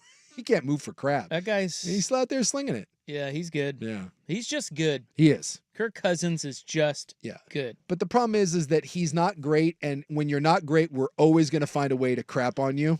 It's not good enough just to be good or really good in this league. We need him to win a big one. Yeah. A big game. Yeah. And that's a shame because game. he'll probably never have that moment. And that's when you end up being like Phillip Rivers, And we look back at you and we're like, no, you were really good for a long time. You just were not. You're not Pat Mahomes. You're not Josh Allen. And you're not those guys. And you never will be. All right, the college football playoff rankings will be out shortly. Pregame show next on The Fan.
Fan. Ryan Buckley with this SportsCenter update. First on the Fan, some breaking news in the NBA. The league has suspended Sixers big man Joel Embiid 3 games for shoving a reporter in an altercation on Saturday night. Reports out of Denver indicate that Nuggets forward Aaron Gordon will miss multiple weeks with a calf strain. Lots of trades in the NFL today. The Commanders acquire Saints Pro Bowl corner Marshawn Lattimore and send 3 picks to New Orleans back in the deal. The Steelers acquire Jets receiver Mike Williams for a 5th-round pick and also acquire Packers pass rusher Preston Smith for a 7th-round pick. The Cowboys send a 4th-round pick to Carolina to acquire Panthers receiver Jonathan Mingo. The Lions bolster their pass rush, trading for Browns veteran Zadarius Smith. Cleveland getting a pair of late-round picks back in that deal. Meanwhile, on the college gridiron, just a few moments away from the college football playoff rankings, the first iteration of them, Ducks pass rusher Jordan Birch says he feels 100% following his return to action against Michigan. Birch revealed he underwent knee surgery last month. More sports scores and stories in 30 minutes. I'm Ryan Buckley from the 1080 The Fan Sports Desk. Listen live or on demand on the Odyssey app, the Fan's desktop player, or tell your smart speaker to play 1080 The Fan. Jump back to earlier parts of your favorite fan shows on the Odyssey app. The only way to rewind Portland's sports leader, 1080 The Fan. Hear this, right now. Welcome. Primetime with Isaac and Souk. What is going on up here? I never know, man. Unbiased. Shut your mouth. Uncompromised sports talk without the sugarcoating. I hope you're happy. You wasted everyone's life for 30 seconds. Isaac Rupp and Jason Sukanik. Now shut up and let me do my job. The best in sports coverage. This is gonna be great. This is Primetime with Isaac and Souk on 1080 The Fan. There's an honest answer. Yeah, that's the first That's honest an answer honest you've answer. given. Buck, you want to share what you'd rather? No? Do you want to share what was being discussed? Nope. Nope, I don't think so. Probably not. Off-air discussions That'll be for our 6 ears only. should stay off air. True story. So it's rough. Hey, sometimes you got to do stuff for freedom. That's all I That's know. right. America. That's right. We are partying because it's Tuesday, and we love to party on Tuesdays. We got the college football playoff exclusive reveal coming up here in moments on ESPN. I know that we freak out like it's the first one. Well, I don't think anyone's freaking out. No, it's But just I do ESPN think- creating content out of nothing. Yeah, but see, I You're think intrigued? that's I think it's okay because the one thing that just go back to the basketball tournament. Yeah. When it gets to March, the bracketology guys make a ton of money. Like there is a ton of interest in that stuff, and it doesn't mean anything. Army number 25. Hello. But I think it's kind of cool now with the 12 team, not with the 14, but with the 12 team Yeah, you can bracket, see. it's kind of cool to see how it would lay out. Yeah. And it means literally nothing. There's so much football left. But especially now with Oregon likely being number 1 here, they play the winner. If they're the number 1 seed, they'll play the winner of the 8-9 game. So, I bet you Duck fans have their eye on who may fall into the 8-9 slots. Yeah. And it's kind of cool to... I will say that, unlike years past with the 4 team, I can see where the 12 gives you a little more leeway. And Bartu always talks about, and we'll see how this goes because it's the first year of this, but how they manipulate. Oh, yeah. We need to move this team up because we need so-and-so to have a quality win. And so you can kind of see how it's going to play out. So it's like there's interesting. It's like Louisville, Clemson right there, 22-23. Even though Clemson is 6-2 and Louisville's 6-3, but Louisville just beat them. Just beat them. So yeah, there's 20 head-to-head matters. We're learning We're now. learning right now because of this head-to-head matters. There's the Cougs, 21st. All right, go Cougs. Even though you have no shot at any of this, it's still cool to see them up there. There are 26 teams with 2 or fewer losses, basically playing for 11 spots. Yeah. And somebody did, who was it? It was like Bet Online, sent out the email about the percentage chance of making the playoff. Oregon is tied at the top at 97.6% chance. It's a good chunk. Well, you think about it. Who do you think they're tied with? Who else would they be tied with? Blip, blip, blip, blip, blip. Maybe Miami? Wrong. I'm trying to think of the other. I'm assuming it's one of the other undefeateds. Ohio State. Really? Yep. Really? Ohio State? Yep. Wow. Ohio State and Oregon have the top percentage chance of making the playoff, followed by Georgia, then Miami, and Texas. I guess what they're saying is they don't believe that the Indiana game is a threat, and that a 11-1 Ohio State team, even if they lose the Big Ten title game, is still in.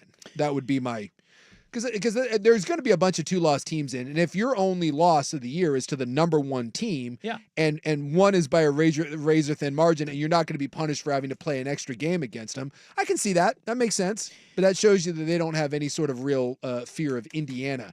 And I'm telling you right now, you disregard the Hoosiers at your own cost. Yeah, so if you look at the odds, there are 5 teams that have a really, really good chance of making it. And that's Ohio State, Oregon, Georgia, Miami, and Texas.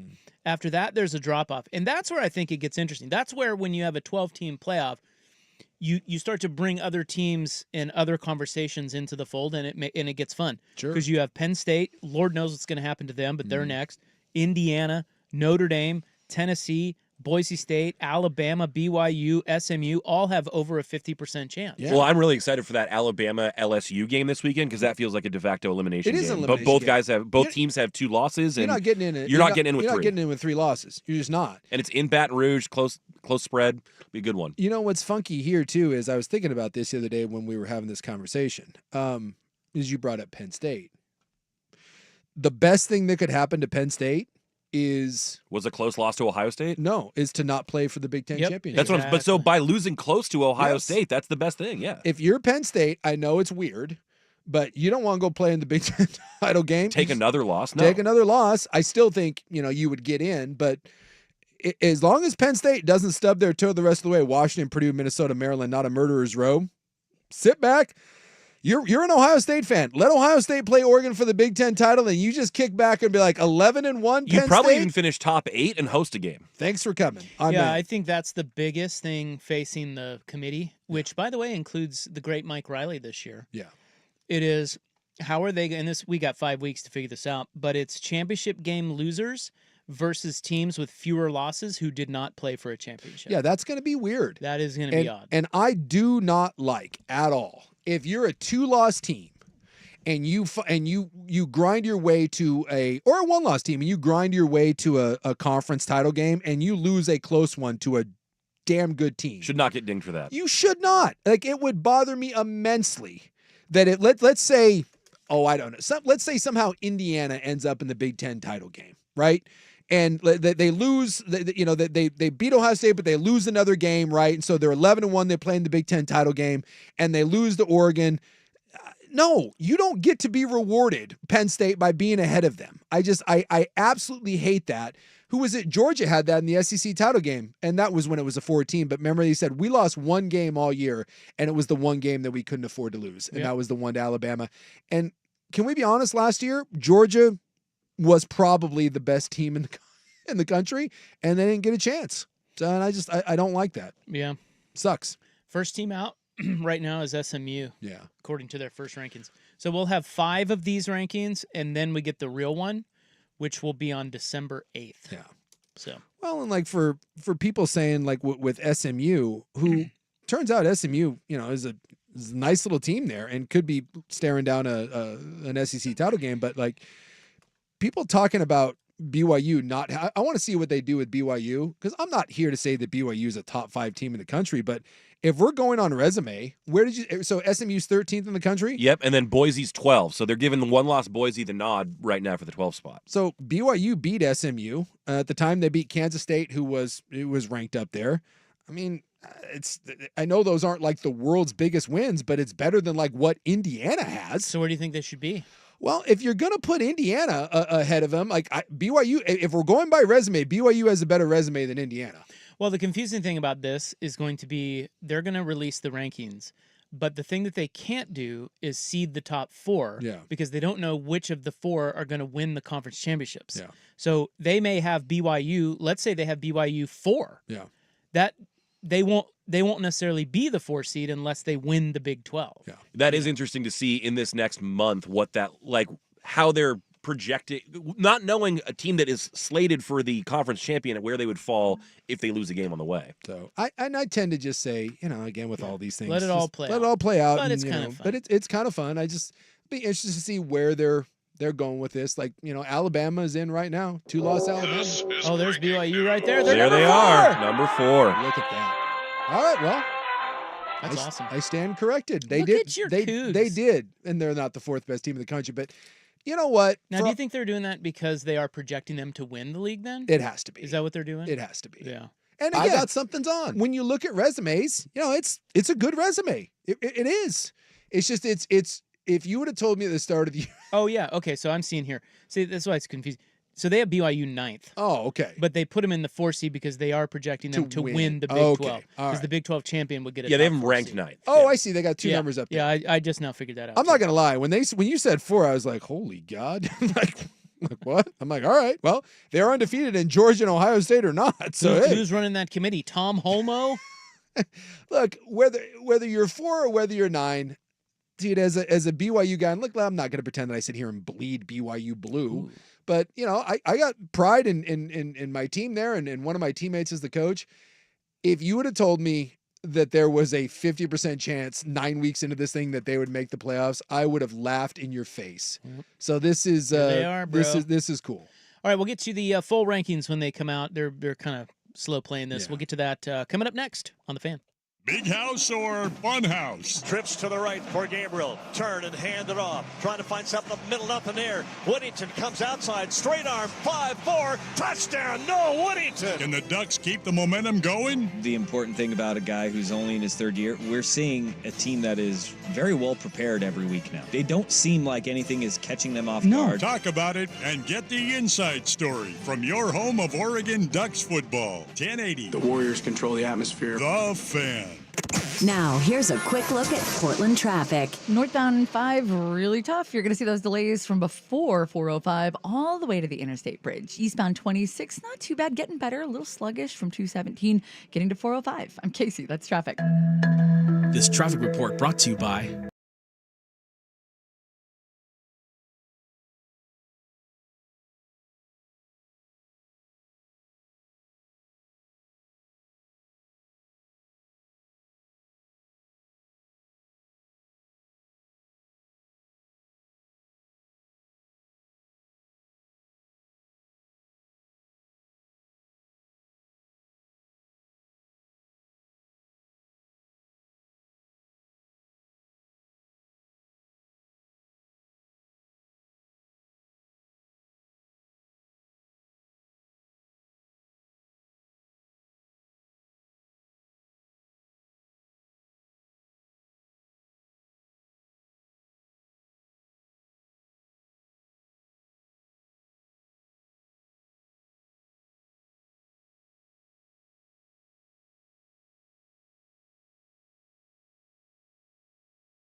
The Fan. Okay, they're still not through the whole damn ranking, but we're almost there. So Oregon will be number 1, and they will play the winner as it stands now of the 8-9 matchup, which will be Indiana-Tennessee. Yeah, because BYU technically is 9, but they jump up to 4 because they're projected to win the Big 12. So it kind of throws a little bit of a loop. So yeah, right now in the first round we got Indiana, Tennessee, Alabama, Texas, Notre Dame, Penn State, and then someone in Boise State. There you go, Ohio State, Boise State. Wow, look at Ohio State. Oh my God, and there are the Duckies. If the playoff started today, Ohio State, their first 2 games would be Boise State. The committee's just handing it to them. And BYU. Look, I'm not gonna lie, neither one of those is a cupcake. That's as good of a path as you could hope for. Come on. Being the 5 seed is going to be good. Yeah. Well, and again, things can change. Yeah, but you're right. Because you're going to host a game against the last team in, and then you're going to get to move on to. I mean, it's the team that is the worst conference champion, essentially. That's exactly right. So that's the path you want. The 5 seed is where you have want. to play one extra game. Because you got to play one extra game, but that game you are going to probably play. You're going to play a Boise State or an Army, someone like that. You'll play Boise. I guarantee it's probably going to be Boise, but Boise could lose and someone else could jump up. But yeah, you're getting Boise, and then more than likely you're getting the Big 12 champ, which is going to be SMU or Colorado or excuse me, BYU or Colorado or Kansas State, Iowa State. Boy, that would be you got to play the extra game, but that's a good path. And then in that third round, then you would stare down the number 1 team, which again, if chalk held, would be Oregon. So wait, am I? Are you what? Are you well, okay? I was thinking about a team. Say the Big 12 would be the only conference this would happen in. Yeah. Is it possible the Big 12 champion is not ranked in the top 12? Is it possible? Would that even be possible? They would still get a top 4 seed. So they would just automatically rank them in the top 12 because they won the Big 12. But seriously, let's say BYU. Let's say the BYU. It's just carnage in the Big 12. That the winner has 2 losses. And the winner is not even. Yeah, the best. It'd be like Colorado. Yeah. No, because Colorado is 20th or whatever, 21st, wherever you want to rank them. They'd probably still be high enough. And as they would win over these next couple weeks, the committee will make sure that team. And that's what I was going to say. They'll manipulate the team up.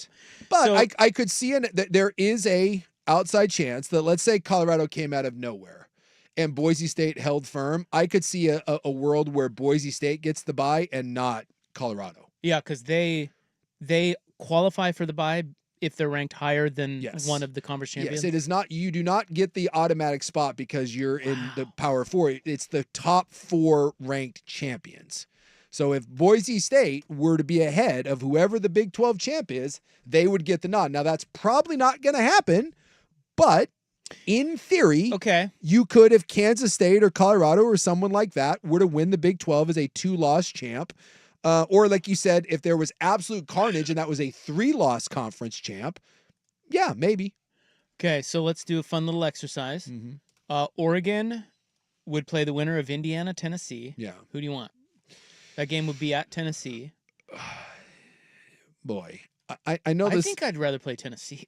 I don't know, because I just don't know anything about Indiana. I would say, honestly, I want Indiana. Tennessee has no offense. Tennessee has no offense, but from a talent standpoint, I would lean towards Tennessee. I really need to see the Indiana-Ohio State game because my heart wants to say you'd rather play Tennessee, but we just don't know what Indiana is yet until they get a real test. We just don't know. And maybe we'll see because Indiana's got, Michigan, and you'll get at least an idea. If they lay 45 on Michigan, I'm like, yeah, I'll take Tennessee because you're right. Tennessee doesn't score, but Tennessee also beat Alabama. So I just, from a talent standpoint, I don't think I think you'd rather see Indiana and the James Madison boys than a team that's a top 15 recruiter. Okay. Boise State or Notre Dame?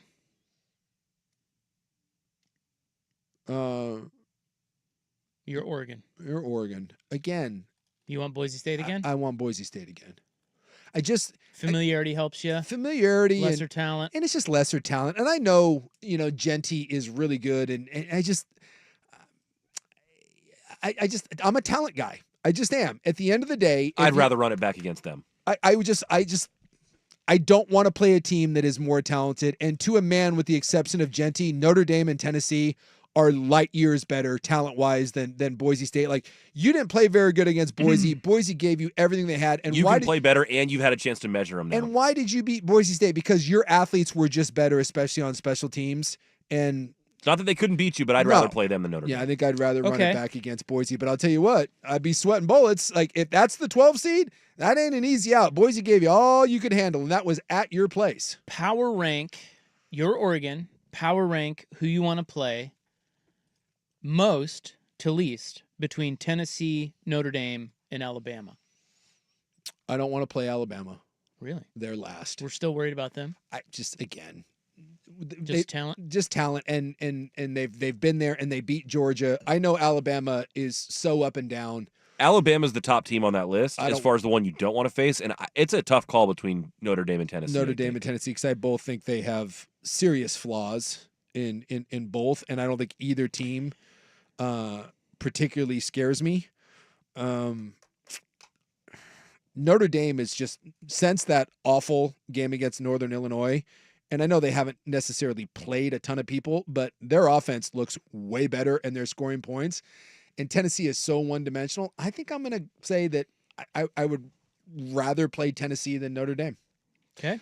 And to be fair, I haven't seen Tennessee play a bunch. I've seen Tennessee play 2 games and then parts of a third. I just don't like freshman quarterbacks, and their offense just gives me the Iggies. Okay. I've got 2 more. Okay.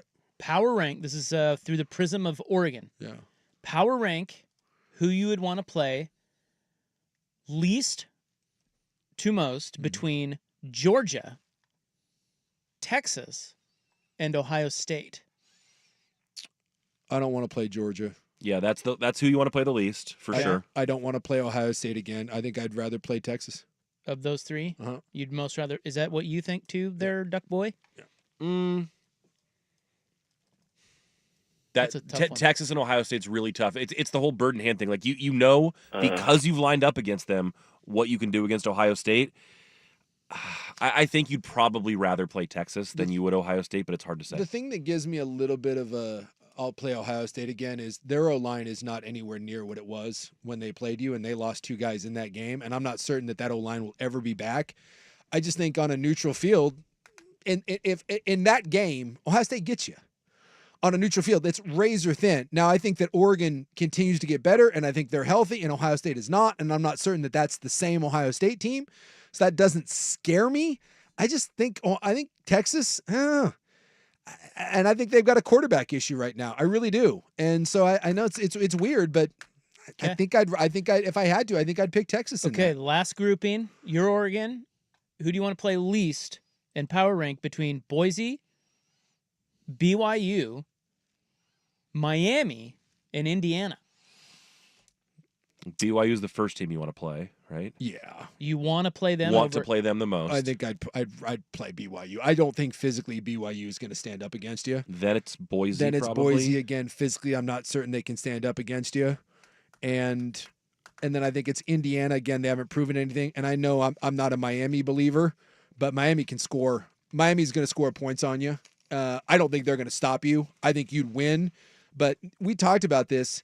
When you play a team with an offense that can score 40 points, weird things can happen. You can get dumb passes, you can get penalties. If your offense is just off by a click or whatever, Miami's going to put up points. And that's the team that can beat you in a shootout. The only other thing about that, though, is that Dave Bartu talks about all the time the coaching effect. Yeah. I would rather play Mario Cristobal's staff than Kurt Cignetti's staff. Indiana is just such a big, fat, I don't know. Yeah. My opinion of Indiana is going to evolve so much over the next 2 weeks. I don't even know. I couldn't even begin to tell you what the hell to do with Indiana. But I do know from a physical standpoint, when you traditionally play these sorts of games, and we saw Boise State, and Boise State gave you all you could handle. But BYU and Boise State, especially at the end of the year when everyone's nicked up a little bit, they physically should not be able to line up and play 4 quarters with you at Oregon. In Indiana, I would assume is kind of that same thing. Miami's the one squad that has NFL guys across the board that, and I just, like I said, I'm a talent guy. All right, there's a fun little exercise. Let's meet back here next Tuesday and do it all over again. And the one after that, and the one after that, and then we'll get to meaningful ones. It's fun though. Anyone that thought that this version was going to make the regular season worse, dude, way wrong. You're out to lunch. This is so much ropes better. more teams into it. Like I said, 26 teams for 11 spots. Yes. And that will continue to narrow down over the next 5 weeks, and that's fun. And how great was that bracket when you look at it, you're like, oh man, look at some of those matchups. Right. All the different scenarios and things that could shift and adjust. Yeah, it's great. Because if you're looking at a 4-team playoff, how many teams realistically still have a shot? Well, like this Alabama LSU game again, it does not matter if it were a 14 playoff. Yes. Yep. And I wouldn't think that me and the Huck and Hebrew at BYU would have anything to be going for. You're like, oh God, we got to be undefeated or else. And now all of a sudden, you would have to be undefeated. You'd have to be undefeated. Yeah. All right, college football playoff rankings. Ducks number 1. Up next in the news, this is your last chance. We have another farewell tour coming to Portland, and we'll tell you who that is when we get back. Here's Buck. Now, from the Fan Sports Desk, a Sports Center update on 1080 The Fan.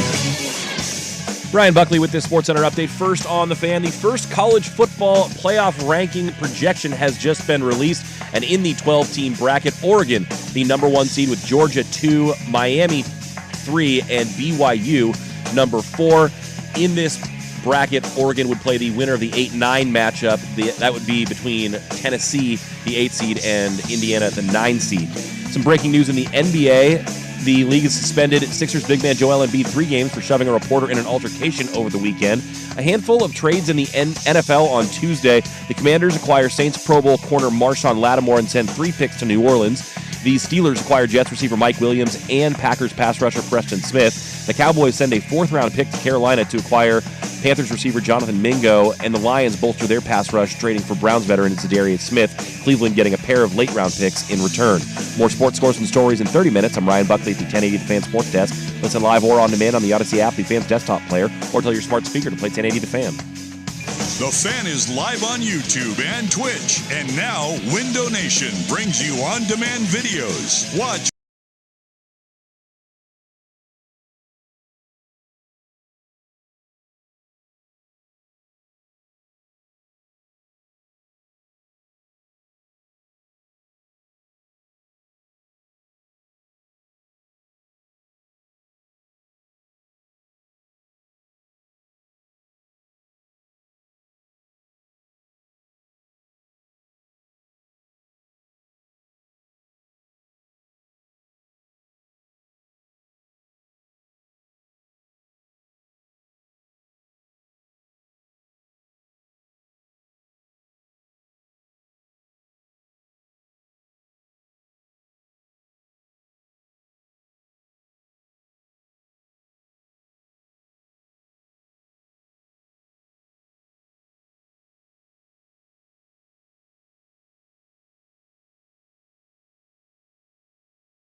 Fan.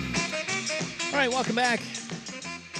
It is November 5, 2024. It's time now for In the News. I am your noted newsman. Hello. Thank you. Thank you so much. Please be seated. I am. Please be seated some more. I guess I could lower my seat a little Please bit. be reseated. Yeah, there you go. Reseated. Do it again. In the News is brought to you by the Advocates, injury attorneys at advocateslaw.com. Today is Election Day, but you knew that. I did. I don't know if you've seen it, but there seems to be a lot of coverage going on right now. Yeah, I don't pay attention. But it is also, more importantly, American Football Day. Oh. Did you know that?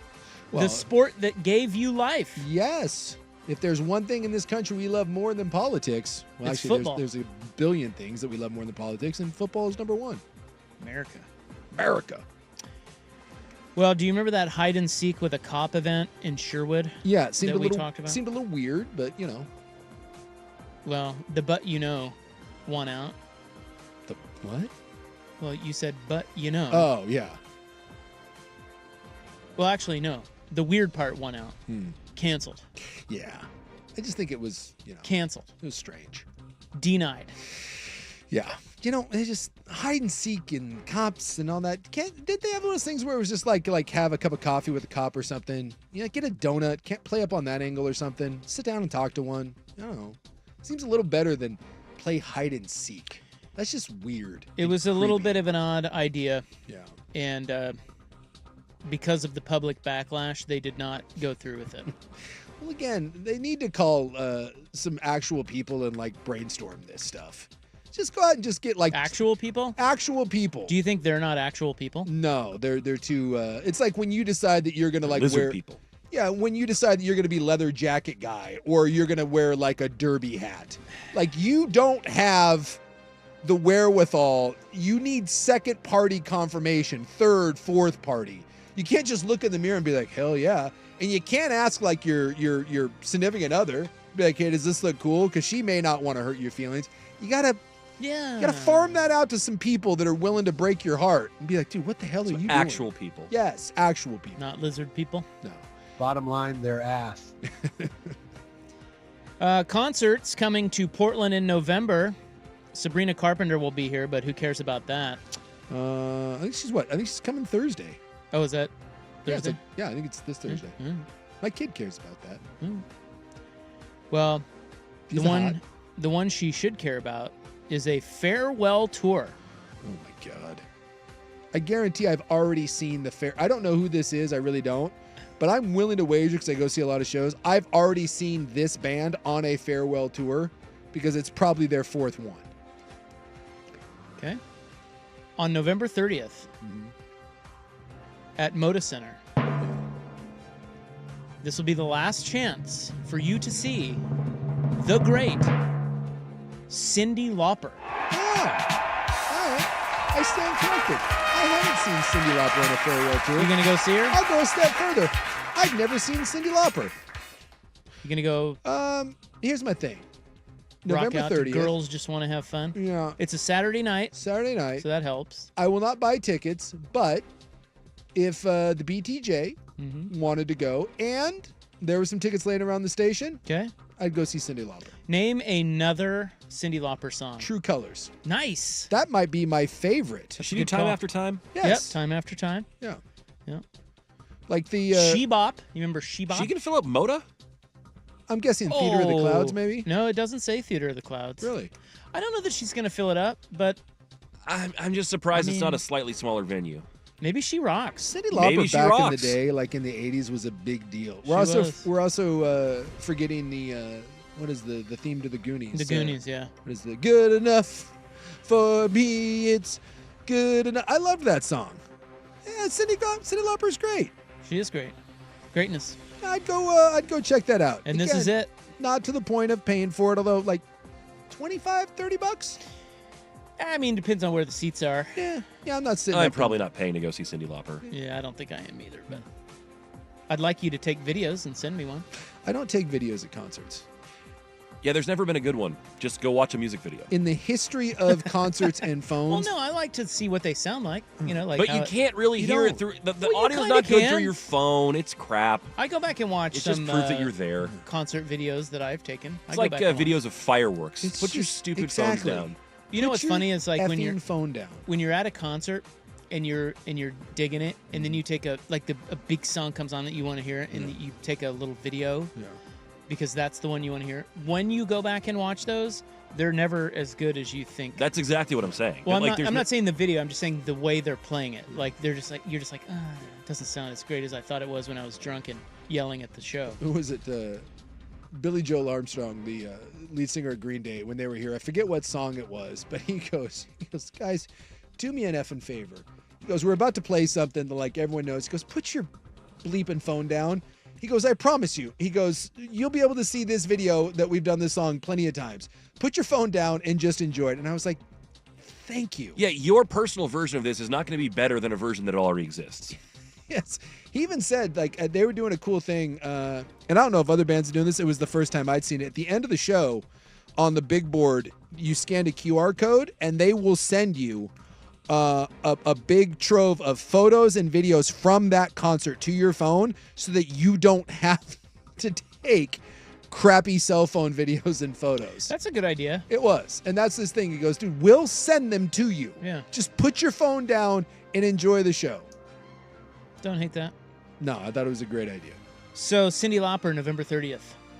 Which I probably won't be there, but all right. Is it good that Boeing is back to work?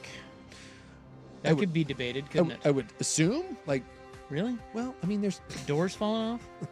Look, there's only 2 plane manufacturers in the world. Maybe we don't need any more planes. I don't think that's a good idea. Competition's usually good. Yeah, you want Airbus being the only one? It'd be nice if we had more, but we don't. Basically, you choose between Boeing and Airbus. All right, we'll get to that next yes. on The Fan. This is the Fan's Window into Sports, a view into today's top stories. Brought to you by Window Nation, online at windownation.com. Very minor. We wanted to get it to overtime with the wet conditions on the field. We felt like we had to go into overtime instead of go for 2. So we had our shots. We lost the game. I didn't like that. I thought Todd Bowles should have gone for 2. Everyone, He's including a the coward. announcers, looked at that and was like, why? Even Perfect opportunity. Even Aikman was saying, Why do you want to go into overtime against Patrick Mahomes? Well, it wasn't even going into overtime. They had 27 seconds and 3 timeouts. Yeah, they were don't going to come back and beat you anyway. Do it. Idiot. Coward. The Fans Window into Sports brought to you by Window Nation. 50% off all window styles this month and 0% interest for 60 months. Schedule an estimate now by calling 866-90-NATION or visiting windownation.com. Hi, it's Isaac Ropp for Window Nation. Right now, you can save 50% off all window styles, plus 0 interest for 5 years. Hurry, the sale ends November 30th, so schedule an in-home estimate at 866-90-NATION or at windownation.com. The home of Dirt and Spray. I cannot continue to believe. I'm like almost in disbelief. I was texting with somebody, and they're a UW fan, and they were just like, are you kidding me? Another 6-year quarterback that just happens to maybe be better than the last 6-year quarterback? It's unbelievable he's getting away with this. And I'm seriously telling you, yeah, he nailed it. He absolutely nailed it. Dirt and Spray. Weekdays 6 to 9 a.m. on 1080 The Fan. This is an announcement to all United States vehicle owners who own a 2003 or newer vehicle with a manufacturer's warranty about to expire or no warranty coverage.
there's everything about it. That or like Wham, maybe. Wham is good. What about Culture Club? Yeah, I could see that. But like Karma Chameleon. I don't know, just everything about Cyndi Lauper. Like if someone just said, describe 1985, I'd be like, here you go. I'd probably go Michael Jackson. See, Michael Jackson's too good. Michael Jackson stands the test of time. Cyndi Lauper does not. And the 80s She's still going. The 80s is not about standing the test of time. In the news, November 5th, 2024. Captain Lou Albano in that video? Yeah, that was the Goonies song. Now, do you think she performs that here in Portland? Absolutely. She's got like 8 big hits. She's gonna play them. Ooh, let's look up her I didn't know sets. that was considered like a big hit, but I guess because of the Goonies connection, assumed she would. Oh, that's a huge hit. Can't say I'm that familiar with the catalog. She just played in Columbus, Ohio. Guarantee she plays that. She did not play that. Really? What's that? She only plays 15 songs, 16 songs.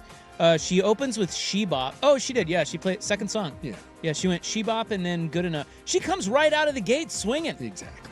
With hits. Well, look, at this point, I'm not taking any shots at Cyndi Lauper. But well, she also plays. Here comes the Ico. shot at Cyndi Lauper. No. Like, you're a big Pink Floyd guy, right? Oh, I love Pink Floyd. So if you go see Roger Waters, one of the complaints is that he doesn't play a lot of old Pink Floyd stuff. I wouldn't go see him. I would go see David Gilmour. Gilmour. But like, yeah, supposedly when he goes, I mean, he'll give you some stuff, but he plays a lot of new stuff. And dude, he can get away with that. He's Roger Waters. Cyndi Lauper ain't getting away with that. She knows where the bread. Like, I go see Blues Traveler. Trust me, they play their 3 hits, right? You don't get to be like, yeah, we're playing the McMinimans and we're not going to play Runaround. No, it doesn't work that way. So Cyndi Lauper plays Ico Ico, and then she rolls through some other crap I've never heard of, and then she plays Time After Time, and she plays a lot of covers. And then her encore is Shine, True Colors, and then, of course, she brings the house down with Girls Just Wanna Have Fun. Makes sense. They just don't wanna. Hey, They you know just what? don't wanna. That's a solid encore right there. I may go see Cyndi Lauper. She's playing in Tampa tomorrow night. She's taking tonight off. Got to rest. A bomb threat has closed the Riverdale schools in southwest Portland. Oh, why are we bombing, or why are we threatening to bomb? What, you think I know that? Well, I would assume that there's some sort of, when someone usually makes a bomb threat, it's because of something.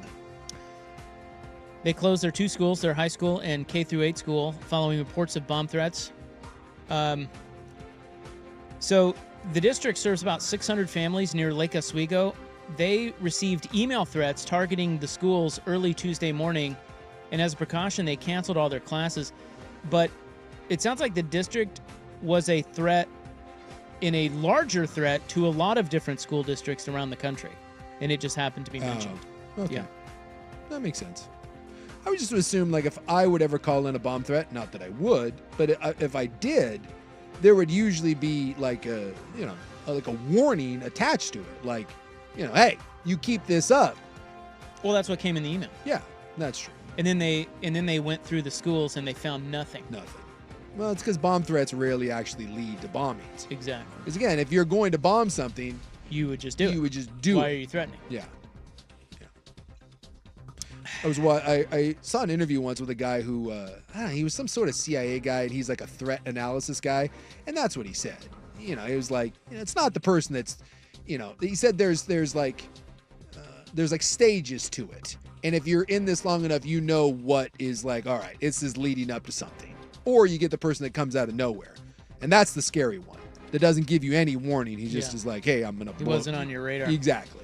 Unionized machinists at Boeing voted Monday to accept a contract offer and end their strike after more than 7 weeks, clearing the way for the aerospace giant to resume production of its best-selling airliner and kill all of us eventually.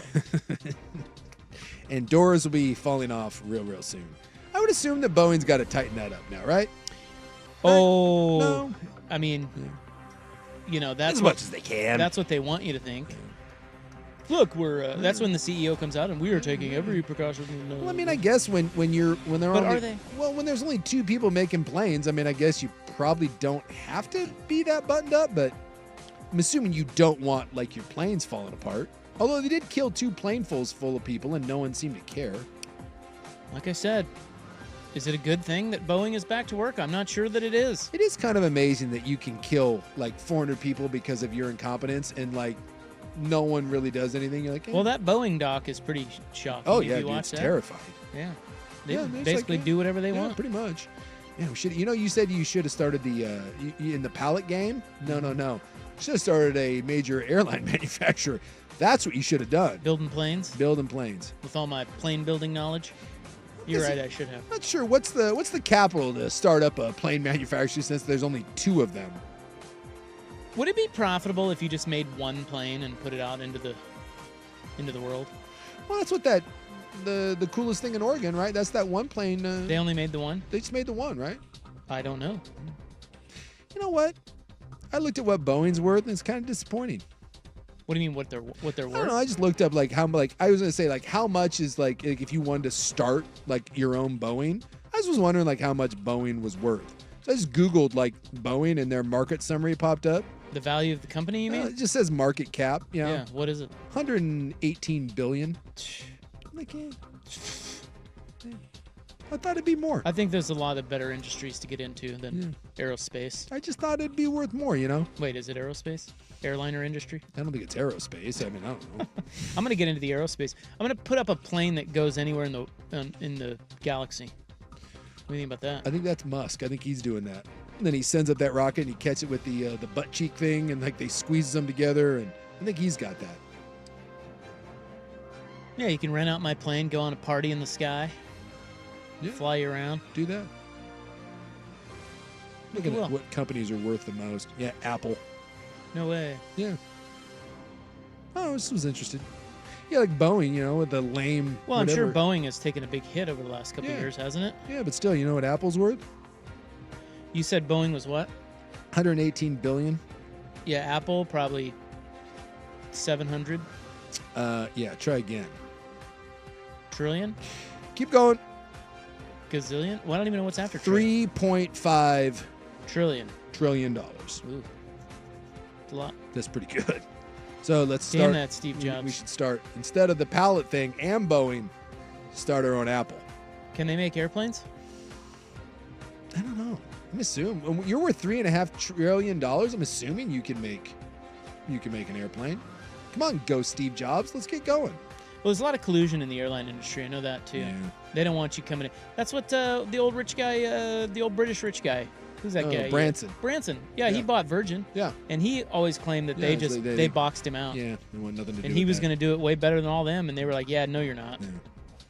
See, what chance? Bye, Felicia. What chance do we have? All Yeah. right, no, we're not. We're back to the pallet thing. That's right. Back to pallets. Back to pallets. All right. Well, I think we're out of time here, guys. Probably. You want another story or? I want some of that. Well, no, because we're out of time. I want some of that Microsoft money. Well, Jody's sitting up there all single. Mm-hmm.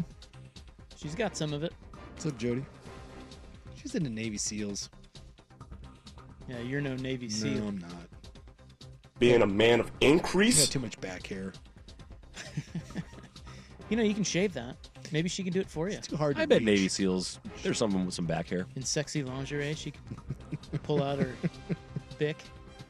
I'm trying to get back there, but it's tough. As I get older, I'm not as flexible as I used to be. Nah, it's brutal, dude. That's your In the News, November 5, 2024, brought to you by the Advocates, injury attorneys at advocateslaw.com.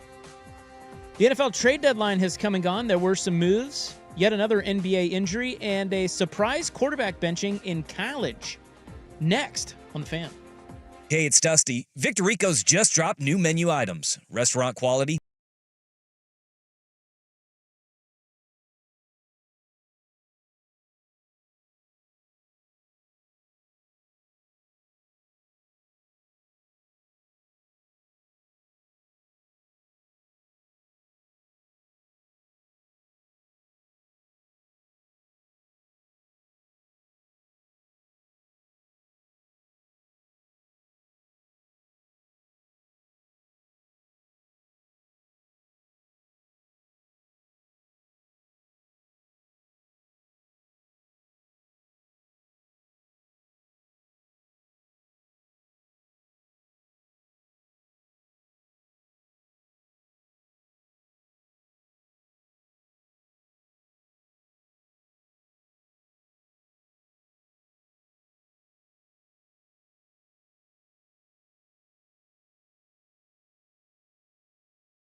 right, welcome back. Hope you're having a nice little Tuesday. It's your Sports Bros, Rob and Sook. I am Rob. Big Sook's right over there. Right here. Oh, dude. Look at him. Ryan Buckley is here. I'll get it in. Are partying for you. We are doing sports talk. Being men of increase, eating W's. Being a man of increase. Locked, cocked, ready to rock. Coming up here tonight, some fans are already calling for a certain college football coach's head. That doesn't take long, right? No, it doesn't. But I wonder if we've entered into a new era of college football coaching expectations, maybe would be the right word. Well, it's going to be weird now with the playoff because, you know, you can make the playoff. That is 7-9 bull. Well, for a school that has high expectations, is making the playoff going to be worth anything now? Like, you know, if you're Penn State, like Penn State can't win jack, but if they go 11-1 and make the playoff and then get bounced in the first round by whoever, is that a good season? Is that a good season? So it's weird. Yeah, there's going to be the next couple of years are going to be very strange when you're looking at what's considered to be good, or you know, for an Alabama program. Does anything other than a national championship matter? Because in college basketball, it does. If you make a run to the Sweet 16 or an Elite 8 or Final Four, depending on who you are, that's still a great year. And I think it should be that way in college football, but for some schools, I'm not certain that it will be. Well, we'll talk about it, okay? Yeah. Good. Club 1080 tonight. If only there was something going on around 6 o'clock. What are you talking about? I don't know. I got something's on. Something's will be on. And counts are happening. And you're talking about the election. Yeah, I am talking about the big Portland local elections. I mean, come on. Is Sarah Iannarone going to win? Who's going to be our new fearless leader? Is she running again? And are we going to have a fun nickname for them? You know, Tear Gas Teddy to Teddy Ball Game, Shut Down Brown. We need a nickname stat. Well, let's find out who wins first. Yeah. With that. Then we'll go. Yeah. So 6 o'clock, we'll talk about the power of being barefoot. I do like being barefoot. Do you? I do. But the person that's barefoot all the time outside, like I think there's a Bills receiver that like. I was going to ask if you'd heard about what Mac Hollins has going on. Is that who that is? Yeah. He's a Bills receiver who, like, I don't know, he wants to be the most primitive form of man, so he never wears shoes unless he has to. Yeah. And he also only eats with his hands, no utensils. Yeah, he does a bunch of other weird stuff. Yeah, it's weird. Yeah. Okay. I played with some poly guys that were like that like hated wearing shoes so much that they would lift weights. Like they would only wear shoes or slippers, as they like to call them. They would only wear shoes like in practice. Like other than that, everything they did was barefoot. But I wasn't going to tell Ifo Peely to put on a pair of sneakers. We also have what percentage of Americans are not certain they would pass a driver's test today? Ooh, driving or the written test? I think it's both. I know I'd pass the driving test. The written test? Yeah, that's dicey. There's a lot of technicalities on there. Yeah, written. Yeah, the driving test. You know, if you can't pass a driving test, what the hell, man? Yeah, we can all fake it for an instructor. Well, how hard is it to not be a jackass, right? Like, you know, 10 hard and 2, for some people. Stop, you know, speed limit. Everyone can parallel park a little bit. How far up your ass is your head? But the written test, I don't like that written test. Like how far from a fire hydrant, or there's probably a lot of rules of the road that I got no idea what's going on. When you're entering a construction zone, what speed are you supposed to reduce to? And it's like gives you the options of like 25, 30, or 15. Well, whatever it says on the sign. Dude, and you're telling me I got to raw dog that thing? I don't get a chance to peruse right now someone puts that test down in front of me. I'm not certain that I'm passing. I don't know that I am either. Rabbit today. I can tell you this. Do you think that we need to have a discussion about how often they put up the construction zone signs when there is no construction? Yeah, I feel like they're up a lot, and then you slow down, you go through like, what is this? I saw nothing. Yeah, it happens all the time. I hate that. I think it's a preemptive sort of thing. Like, you know, you can't take it down when there's not workers. They just leave them up. Oh. By the way, I'm pulling up a practice test just to give us an idea, maybe a couple of questions. Ooh, that could be fun. That's Club good. Entertainment. Yeah, let's do that. Yeah. Let's do that. I think right now we probably, right in the now, middle of something, but as it goes on, we'll have less things to do. I got something's on. The Hot 5 at 5. But like if a traffic signal Hot at an intersection is not functioning due to power outages, golly, what do you do? It's a stop. It becomes a stop sign. Yeah, four-way stop, right? It's Well, time if for there's the four, Hot 5 at 5. Depends on how many Hot 5 lights at there are. 5 Yeah, I on think you just treat it as a Primetime four-way with Isaac and stop. Sue. Or a two-way stop. Yeah. The Hot 5 at 5 with Isaac and Sue.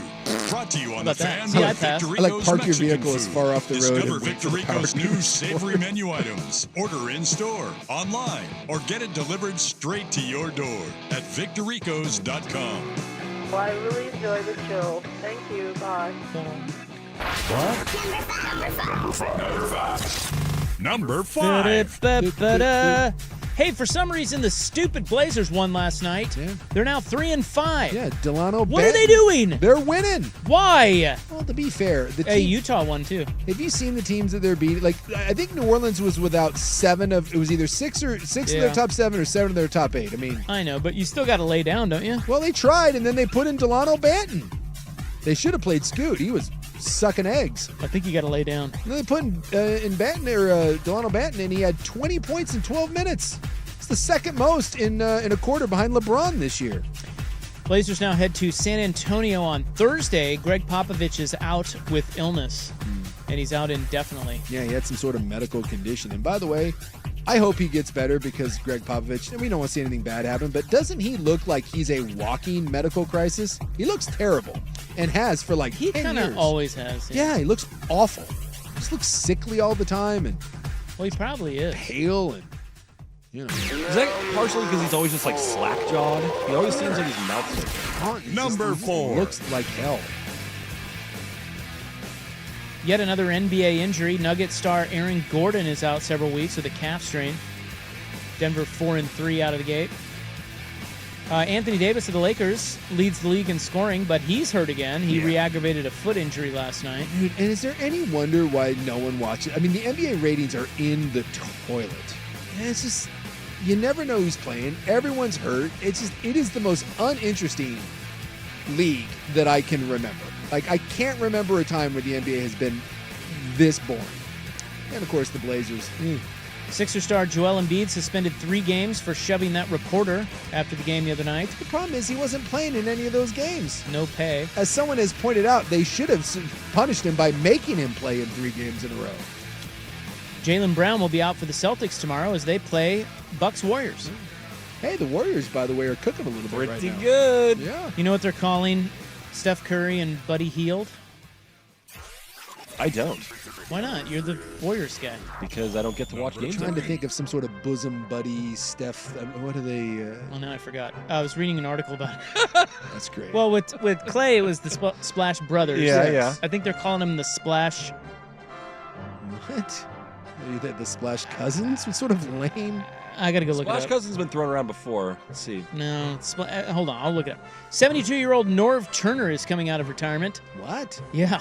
Why? Well, he's going to help the staff in Vegas. His son, Scott, is likely the new play caller there. The why is because the Raiders are so inept they just keep going back and reinventing the wheel. Boy. Turner is a former Duck, best known as the offensive coordinator of Jimmy Johnson's Cowboys championships. It's the Splash Buddies. Splash Buddies, that's what it is. Yeah, instead of Splash Brothers. That's weird. Because Buddy Hield, His name is the Buddy. Splash he's Buddies. basically doing what Klay Thompson did for him, only better. Yeah. Now, he wasn't better in the day, but better now. He's like the best shooter in the league. Yeah. By the Buddy way, Hield. Norv Turner hasn't been in the NFL since like 2018. I know, isn't that crazy? So this is where you're That's at. where we're You're at. diving into. Can you Got to bring in Daddy. just fire Antonio Pierce already and be done with it?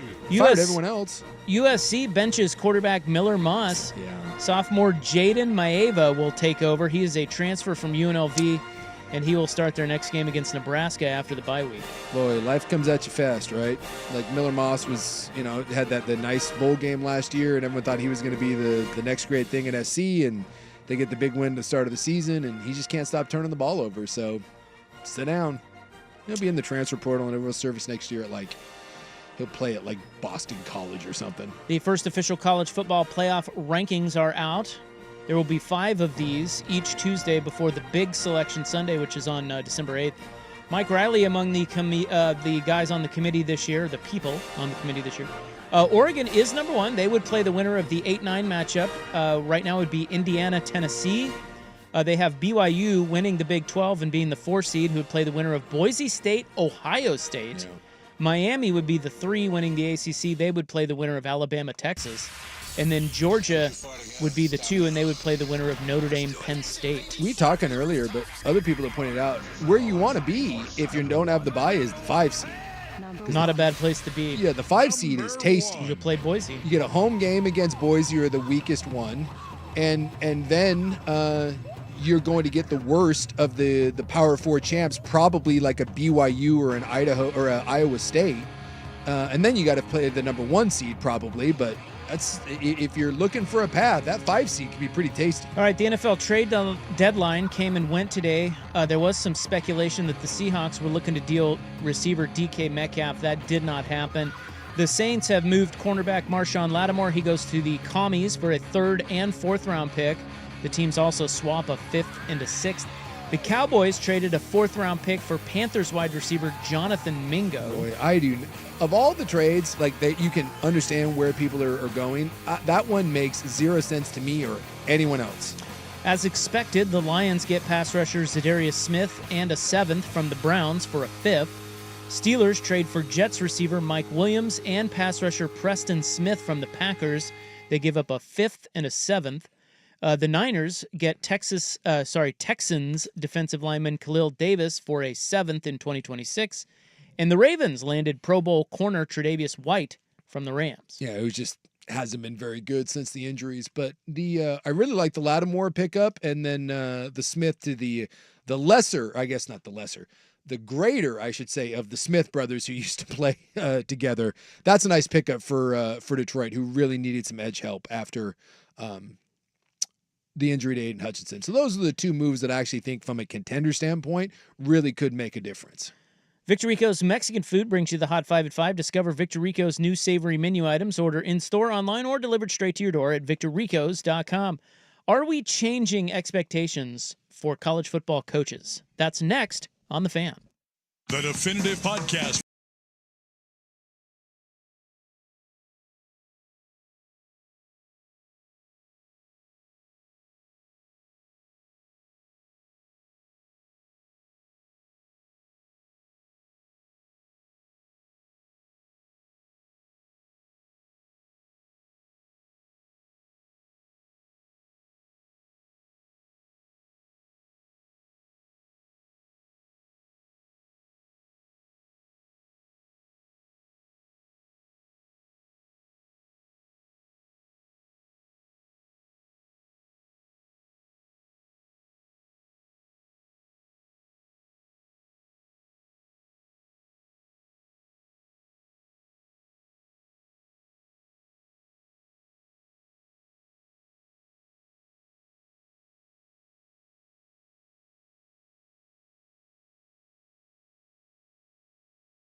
The Fan.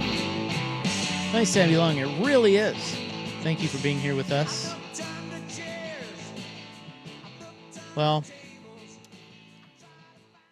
it's the end of an era at Michigan State.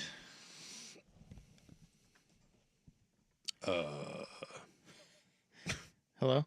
What? It is? Jonathan Smith. Is he gone already? Fired. No, I'm just kidding. It's like I missed that one. No, the fans want him fired, though. After 8 games? Well, I think it's 9. Is it 9? And I believe that they just got boat raced by Indiana at home. I would like to point out that And they are now 4-5. Undefeated Indiana? Yeah. Yeah, but it's still Indiana. You had a lot of faith in Sparty, and you continue to doubt Indiana. Yeah, I do. 47-10. Yeah, no, believe me, I saw. Yeah. It was 10-0 Sparty. Yeah. And I was doing it's funny. I saw that and I actually thought to myself, because you were laughing at my faith in Indiana, and I was like, God damn it. Like, Rob's right. And then I looked up, because I didn't watch the game, and then I looked up and I was like, oh, well, that's better. It's 24-10. You're like, oh. Whew. So they want to fire Jonathan Smith. After 9 games. Now, my question is, have we changed expectations for college football coaches? Because when you look at Signetti, you know, that guy comes into Indiana, of all places. They only won 3 or 4 games last year. Yeah. They're 9-0. They haven't played anybody, but. Well, but still. Yeah. Like, that was fast. And with transfers, look at how quickly Dan Lanning has built up Oregon. Yeah, to be fair, he didn't take over a program that was was on the ropes. But it doesn't take long, is the point. Sure. So how long do coaches get now? Yeah, I mean, it's a valid point. Again, I think it's job to job. Like, well, is there such a thing? Okay, let me ask it this way. Yeah. Is there such a thing as building a program anymore? Or, you know, when you're in the Power 4, well, get in here, get some transfers, and make us good. If you are at a school like Michigan State, and Michigan State is not a bad program. It's a good program. It's between, how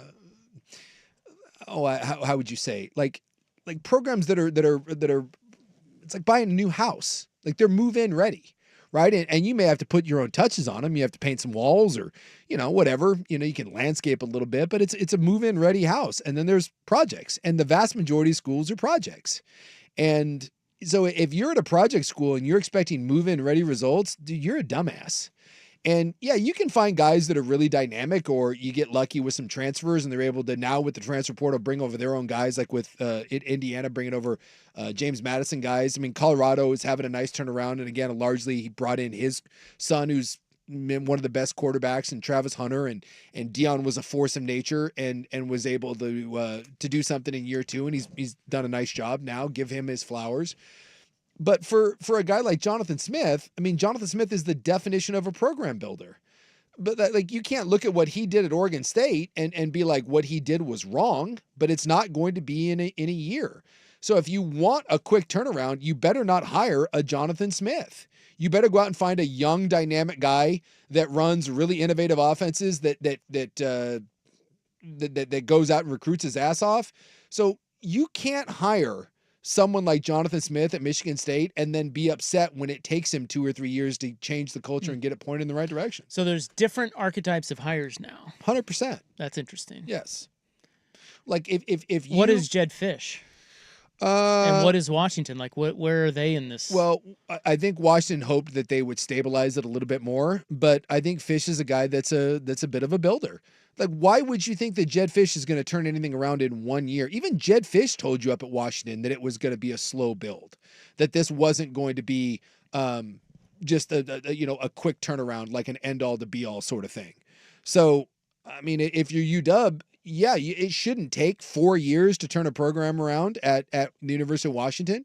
But with what you had and the schedule you played, if anyone at Washington thought that they were going to be a 10-win team, that's on you.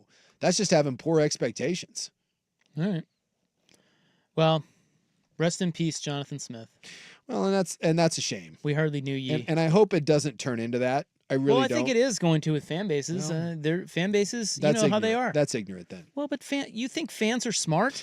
No, but there's a difference between a fan base being upset and then allowing that to bleed over into the powers that be that actually make hires. Yeah, but it happens. Yeah.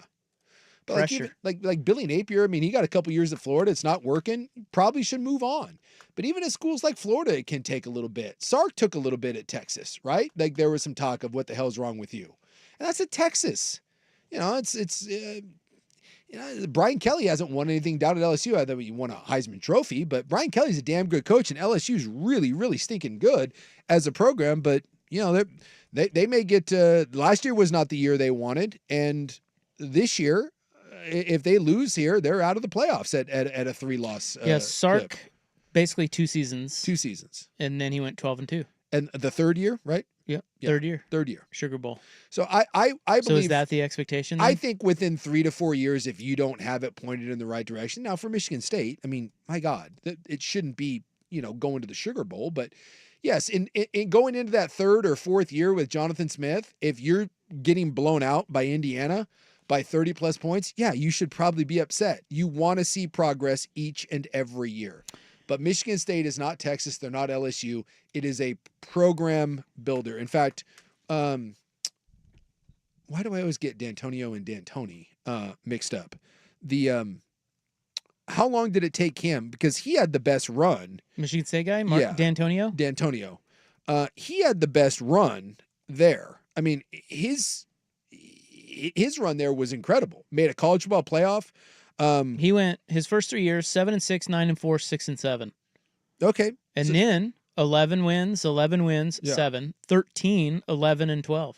So yeah, he took over from John L. Smith, who went 5-7, 5-6, 4-8, got canned. And like you said, 7-6, I guess that's not bad. And then the 9-win year down. I wonder if we could go back and look at that 6-7 year. I wonder what people were saying.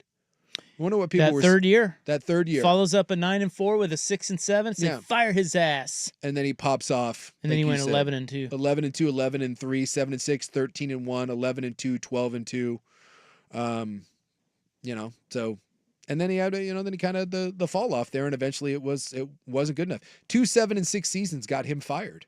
Yep. So. Well, I think he retired, didn't he? Did he retire? I thought he did. He might have. But yeah, he had 2 7-6 seasons. Then he kind of either he bowed out or, yeah, I think you're right. He may have just stepped down.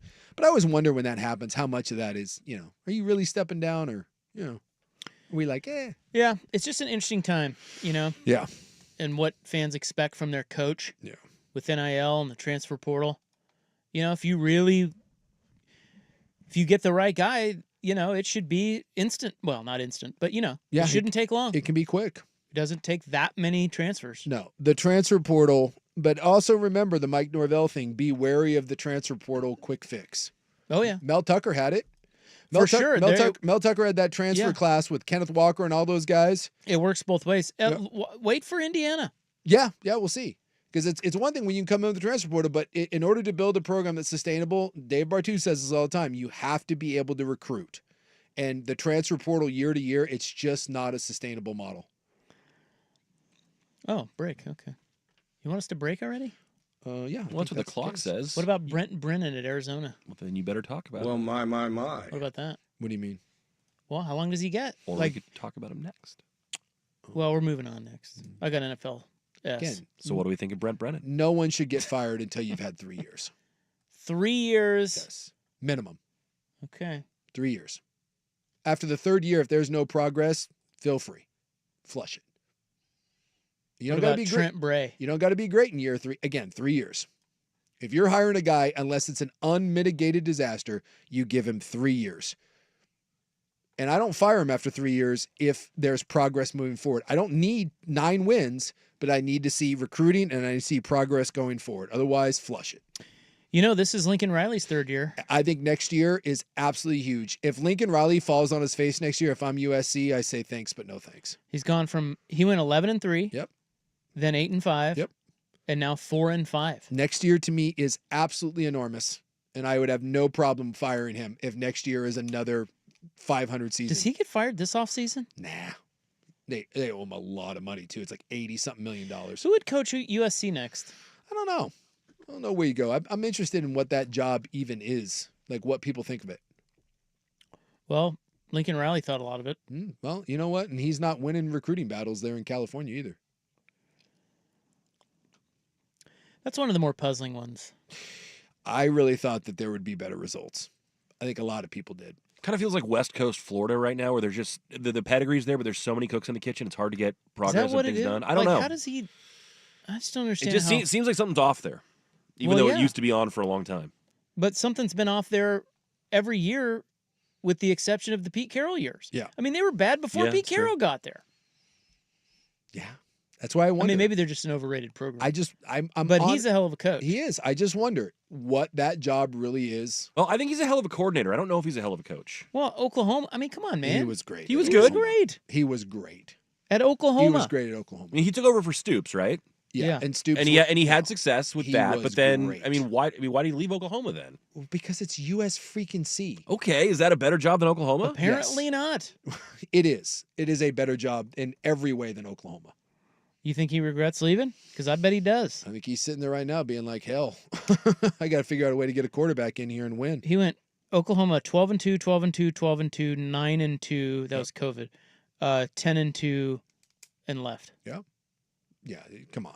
And with multiple. And that's when they brought Bob Stoops back. Remember that? Multiple Heisman trophies. They brought Bob Stoops back when Riley left to coach the bowl game. Yeah. Do you remember that? I do remember that. The great Bob Stoops. Didn't look good for Oklahoma after that either. Venables hasn't done jackass. Venables 6-7, 10-3, 5-4. Yep. And that is hot Brent Brennan talk. I know you want me to break, but I don't care. We should probably break. Why? What do you care? Because now you're just going over to go over. What is Colorado Rockies? I'm not. This is hot sports talk. You're just doing this is what now the people to want. spite Buckley. I'm turning off my mic. All right, I'll turn my mic off too. Coming up next, we get to our NFL falafel. We will talk about the stupid Bears. On the Fan, here's Buck. Now, from the Fan Sports Desk, a Sports Center update on 1080 The Fan. Ryan Buckley with this Sports Center update. First on the Fan, some breaking news in college football as the college football playoff bracket, the first version of it, is out today. The Oregon Ducks, the #1 seed, according to the bracket predictor, they would play the winner of the 8-9 matchup between Tennessee and Indiana. Of course, all of this is subject to change before the final rankings on December 8th. In the NBA, some breaking news today as the league has suspended Sixers big man Joel Embiid 3 games for shoving a reporter in an altercation over the weekend. Handful of trades in the NFL on Tuesday. The Commanders acquiring Saints Pro Bowl corner Marshawn Lattimore. The Steelers acquired Jets receiver Mike Williams and Packers pass rusher Preston Smith. The Cowboys sent a 4th-round pick to Carolina to acquire Panthers receiver Jonathan Mingo. And the Lions bolstered their pass rush, trading for Browns veteran Zadarius Smith. Meanwhile, on the college gridiron, Ducks pass rusher Jordan Birch says he feels 100% following his return to action against Michigan. Birch revealed he underwent a knee surgery last month. Oregon receiver Gary Bryant Jr. has also returned to the practice field as he works his way back from injury. More sports scores and stories in 30 minutes. I'm Ryan Buckley at the 1080 The Fan Sports Desk. Listen live or on demand on the Odyssey app, the Fan's desktop player, or tell your smart speaker to play 1080 The Fan. The Hot Corner, now in its new time. Tuesdays at 7 after Isaac and Sue on Portland's sports leader, 1080 The Fan. It's time for Who's Leading the Charge. A look under the hood at the coaches, players, and teams getting it done. Brought to you by Battery Exchange. Banter looks right, moves left, threads his way inside, and shoulders into Tice with a right-hand scoop off the glass. Blazers with the lead back. By the way, your stat, that was bucket getter Delano Banton. Mm-hmm. Your stat that he's the only Blazer ever, did you say that? It was something there was like he to score 20 in 12 either minutes? that or it was something about it was rarefied air that he did that. Well, I was looking up Damian Lillard. He scored 20 in the fourth quarter of a game against the Pelicans in 2021. So your stat is fake news. Fake news. Maybe it's a bench player. Something. Danny and Dusty were talking about how rare it was. I'd buy that. 20 off the bench in a quarter for a player in 12 minutes. That's pretty good. It was what he did last night was insane. It was good. It was good. Who's Leading the Charge? Powered by Battery Exchange. Mention code BXT10 at checkout for 10% off your entire purchase this month online at batteryexchange.com. Ahoy there.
Guess what? I'm fake news and you're fake news.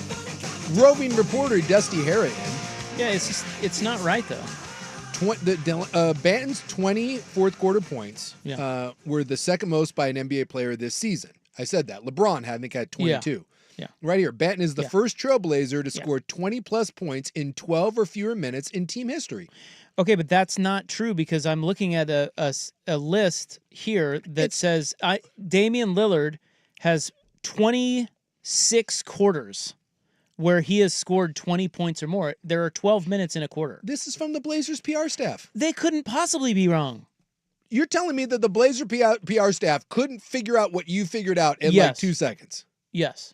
I think that's fake news. No, I'm calling fake news on your fake news. Lillard's had 26 quarters where he has scored 20 or more points.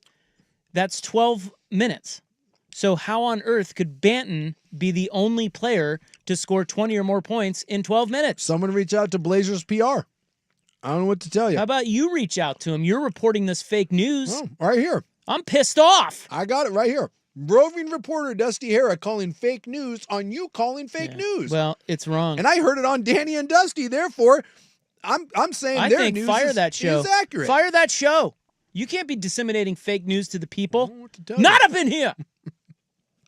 Well, so now we still don't know. No, we do know.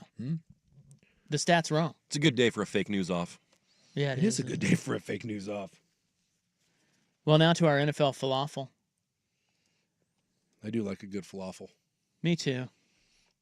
Maybe I'll get a falafel tonight. I was getting a cheesesteak. My lady's out of town, so I'm responsible for dinner for me and Oranishi there. And that basically just means I'm picking up food. So I was leaning towards cheesesteak, but I could go to falafel. It's delightful. Did that Bears Hail Mary, did that cost them their season? It's possible. Because it sure feels like it. Well, let me tell you something. They weren't going anywhere anyways.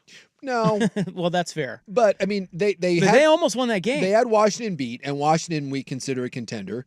And who was it? I don't remember if it was Caleb or DJ Moore came out and said that they came out flat because of that. Said they did not put it behind them. I think that was Caleb Williams that said that they came out flat because of it. And then DJ Moore, when asked if Matt Eberflus had lost the locker room, he did not say no. He gave some sort of weird cryptic like, I hope not. Like it's bad. It's all kinds of bad there. And if you're the Bears, you got to fire Eberflus. I think you do. Did you see his stat? When they lost this last weekend, they lost to Arizona and they got smoked. He has some really bad stats. The stat is that the Bears are 0-18 under Eberflus in Sunday road games. Yeah, he's never won a regular Sunday road game. Yeah. Ever. Never. No. Their last win, they had Nick Foles. Yeah, it's well, and you look. He's also never beat a good quarterback. And you look at the development now of Caleb Williams. It's regressing, and they're just bad body language across the team. Really bad. Like when you watch him, Caleb Williams looks like he's about ready to punch someone. Yep. And now you know DJ Moore, and it's not good. And Eberflus is the defensive guy. In the last couple weeks, I think you've seen a regression in their defense. I mean, it's a good defensive team, and they just got mauled. Absolutely mauled in that game. And you see it sometimes where good defenses get tired of crappy offense and it can affect them. And I just think there needs to be a cultural change there. I think their GM is good, but Eberflus, I mean, there was debate whether or not Eberflus was the guy last year. And I'll never understand why, when you have serious questions about your offensive abilities, why you keep a guy that's on the hot seat and then go draft your future quarterback. Start new. Go get an offensive guy that can sit and develop Caleb Williams, and Eberflus is not that guy. And then you go get a guy with a sketchy, past as far as being an OC in Waldron. It's just not a good situation. They need to. I would keep the GM, and I would absolutely blow out that entire staff and go get an offensive minded guy. And for the love of God, stop getting receivers. Go get offensive linemen. Otherwise, Caleb Williams. It doesn't matter. Like when you're running for your life, C.J. Stroud had one of the best rookie seasons we've seen. And you look at him this year and you're like, what has happened to him? The O-line has happened. And you're going to get a guy in Caleb Williams that's going to start developing really, really piss poor habits playing behind that line. Well, who is the Lions offensive coordinator flirting with? Ben Johnson. Yeah, who was he flirting with? He almost got hired and then he went back. Well, a lot of people wanted him before. I think it was Washington. It was Washington. Was it Washington? Yeah, he was the guy that I think on the plane and was like, nah. Yeah. And by the way, Because that's the guy. Yeah, go get Ben Johnson. If you can. What he's doing, you would think, right? Detroit, Chicago, what he's doing with that offense in Detroit, it's the best offense in the league this side of Baltimore, which is putting up just stupid numbers. Ooh, that's a good question. Whose offense you want? One game. God bless America. Statistically, it's Baltimore's. You know, Baltimore right now, the only two offenses we've seen like in the last 30 years that are statistically better than this is The Greatest Show on Turf, and I think that I know it's The Greatest Show on Turf the one year, and it might be the year that the Patriots had Randy Moss and they were undefeated.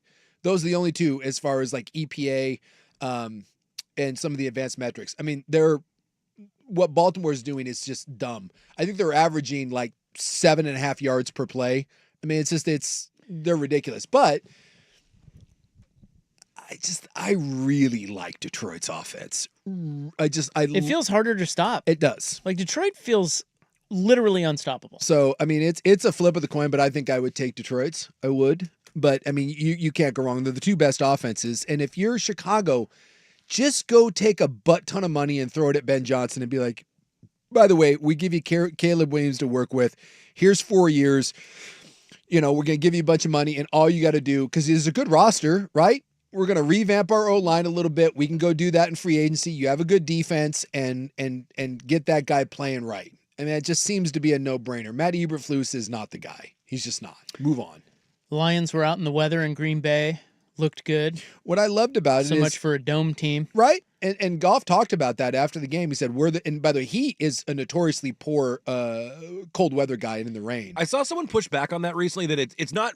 You're right to a degree. But it's more that he's awesome in the dome, and he's just kind of more average when he's outside in the cold. And they were great. They were more physical than Detroit, or more physical than Green Bay. And they put that thing away with that first drive coming out of the half. And I'm telling you, Detroit's defense is real. They've improved their secondary. The middle of that defense is great. The only thing that they're lacking is an edge rusher, and they go out and get Zadarius Smith. I'm telling you right now, it's a bold statement, the best team in the NFL is the Detroit Lions. It's the best team. Now,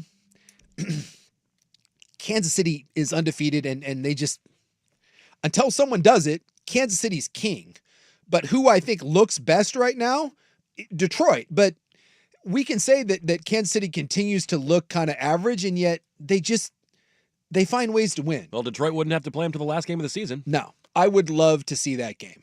But right now, I really do. I think that if we're not going Kansas City, who's undefeated, and they're Kansas City, for God's sakes, I really think the best teams in football are the Kansas City Chiefs, the Detroit Lions, and then I'm going to go the Baltimore Ravens and then the Buffalo Bills. I think those are the elite teams of the NFL. You know what the Lions' record is against the spread since Halloween of 2021? It's insane. 65 games. What do we got? You want to take a stab? I saw something Against nuts like the spread? Or sorry, 55 games, yeah. Since like Dan Campbell got there, they're like 70% against the spread or something like that. Jeez. It's crazy. Since Halloween of 2021, the Lions are 40-15 against the spread. Yowzers. I didn't realize that. And there's another guy in Dan Campbell that people were made fun of and were getting ready to blow out after a year.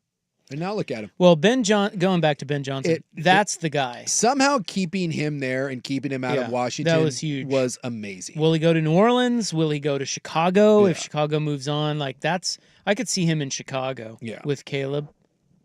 It would make sense. Like if I'm Ben Johnson, I'm not touching that New Orleans job. There's $60 million over the cap. They got nothing. I want nothing to do with a crappy organization like that. The Raiders. Chicago is a good job. When that opens up, that is a phenomenal job. All the pieces are there. All you got to do is upgrade the O-line, and you're cooking there in Chicago. You're cooking on someone else's grill. And yeah, someone pointed out when Detroit tore up the Vikings the way they did, dude, their defense has made almost every quarterback in this league look foolish, and Detroit carved it up. All right. We'll wrap it up next. There was we were talking about Lincoln Riley, USC. There was a name that popped up on the text line for USC's next coach. I got to tell you, man. Interesting. Yeah. Makes a lot of sense. All right. I'm intrigued. We'll get to that next on The Fan. It's time for a Ducks Report, the inside story on Oregon athletics. Brought to you by Mods PDX. The future of building is here. As soon as they're ready to go, we'll have them out there. We're going to put player, safety first. Tez will be down, certainly right now in the near future, but I do anticipate us getting Tez back here soon. Hey, how about that? Yeah. That's your coach, Dan Lanning. That's not even AI Dan Lanning. That's the real Dan Lanning. No, you're hearing some people that are kind of whispering like Big Ten title game. Yeah. Kind of thinking that. Well, that's all you need him for, right? Yeah. Give him, even if he's ready to go before that. Well, even the Big Ten title game, I mean, it's for a bye, so it matters. But you certainly got some runway here to get him healthy. Mods PDX, the future of building is here.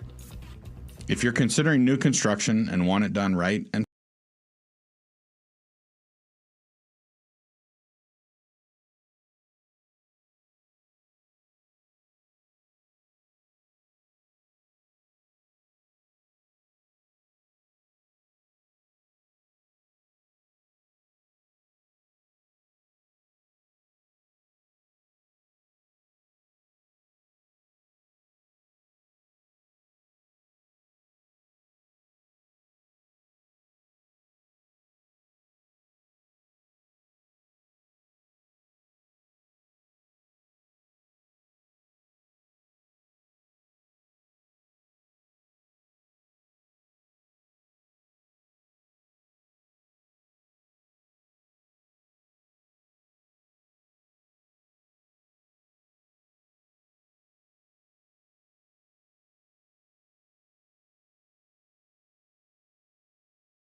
Yeah, all this hot coach talk's got us all squirrely in here.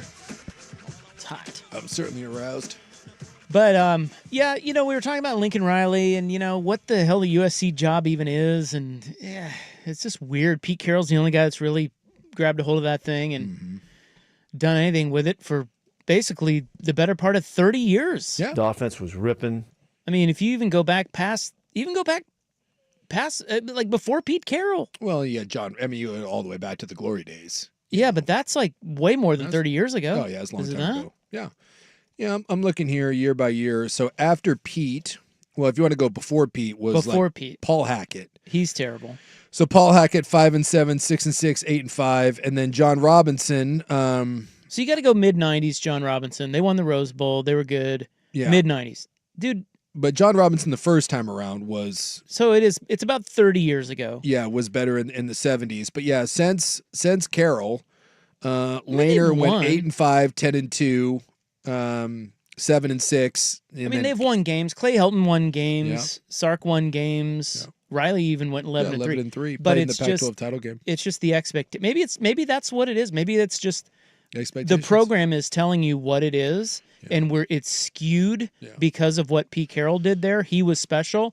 Outside of what Pete Carroll did there, maybe it is just what Clay Helton was doing. That's what USC is. Well, and you wonder too if Pete is a different era. I mean, obviously the college football world has changed so much since 2009, and we've made adjustments with what we think of Nebraska, what we think of Notre Dame, what we think of a lot of those programs, but with USC we don't, because it's the idea of Los Angeles, right? There's always that lure of, well, it's in Los Angeles. I just don't know if that matters to kids. I mean, kids are flocking out of Los Angeles. Like they are not winning these recruiting battles. And the college football money will find you wherever you are now. It Yes. doesn't matter if you're if you're in Tuscaloosa or LA. No. So and by the way, Oregon has a more robust NIL than USC does. But if you're saying that the state of college football has changed how recruiting works, wouldn't that then also apply to other fertile recruiting grounds that maybe the hometown team isn't at an advantage? Bottom line is people are picking more kids out of LA, and LA is not going into the backyard of the big boys and stealing from them. Okay, so that could maybe explain why the Florida schools are down. Yeah. Because Florida has just as much, they have more talent than LA, and Florida State sucks. Yeah. Florida's down. Yep. Miami's up. Miami's pretty good. Yeah. But you get my point. I mean, Sure. normally they're like college football, like blue bloods, and those are not. I think more and more people No. are realizing that it's more about who is at the helm of that thing. And when you don't have someone that's truly elite, you're going to Yeah. get middling results. Yeah, I think that we did this years ago, but I remember on our show we did a whole thing of what matters to recruits, and recruits were surveyed, and most of them, the biggest thing was close to home. Yeah. Like that was a huge thing for recruits. Maybe that has changed. Yeah, because that certainly has changed. Maybe the ability to stay connected to your families via social media, And or you got more kids now that are going to IMG type academies, kind of like AAU basketball and the 7-on-7 stuff. It's just become a more global community in the world, and it's every game's on TV now, right? You don't have to have to be close to home. That's a big one. NIL money, you got more ability to fly home. Mom and dad can fly out and see you. Schools are allowed to do that. And maybe so it's just changed. Maybe kids are also, wanting to more out of so LA. than the last generation, wanting to get out to something different. Absolutely. Like I lived here my whole life. Maybe I'm gonna try something new. Yeah. Go to Oregon. Yep. Absolutely. Someone else said, remember that when LA was a big deal, or when USC was a big deal, LA didn't have two football teams. You have the Chargers and Rams now, and the Dodgers and the Lakers. And so what would that do for recruiting though? Well, you're no longer, like, the idea was, like, when you hear Leinart and Bush, I mean, they were kings of Los Angeles, right? I mean, kings. And now, if you're a big deal, I mean, I'm sure it was good to be Caleb Williams in LA, and Caleb Williams won a Heisman Trophy, but when you're battling now all of the Chargers, all of the Rams, all the Dodgers, the Lakers, the Clippers, all of that, I'm asking a question. Would you rather be a big deal in Eugene on the Oregon campus, or would you rather be a big deal? And so you are the big fish in a very small pond in Eugene, or do you want to be fighting for the attention of people in LA that don't really care? They're not coming to USC games. USC is not the lead story on any of the new stuff. I mean, like, oh, we're going to all these clubs, but you aren't the one that's the must-see attraction there. I'm just not certain if that's... Yeah. Because when you think about the biggest programs in college and kind of being cock of the walk, you went to Kansas, for God's sakes. Speaking of cock of the walk. Cock of the walk. Big man on campus. What was it like to be Paul Pierce in Lawrence? Yeah, he was... Yeah. And so I just wonder, because when you think about in college basketball, He was right? the man. The biggest blue buds in college basketball, are any of them in a major market? No, they're right? in college towns. With the exception of UCLA, which has fallen on hard times, but they're there. But everything else, same thing with football. Tuscaloosa, right? Columbus, although Columbus is a decent sized city. They got a lot of players up there, though. You got a lot of stuff up there. And so you look at some of these things, and I just wonder if the idea of being in LA just doesn't carry the same thing that we all assume it does. This would go back to something you were talking about. It's more about the who's there and, somebody who makes USC cool again. Yeah. And Pete Carroll definitely made that place cool, but that is a good point that they weren't as competitive against the pro teams there then. But he still made them cool. Like, Yes, I he still did. feel like if they had the Rams, Mhm. USC, that would not take away from what Pete Carroll did. Yeah. He made it cool to be there. Yes, And he- everybody wanted to play there. And Snoop was on the sideline. Will and- Ferrell and all these guys, and it was... You know who that guy is? Somebody brought this up on the text line. We were talking about Lincoln Riley. Dude, I wouldn't have said this a year ago, but he's had a pretty good year. It's freaking Prime, dude. Yeah, he has.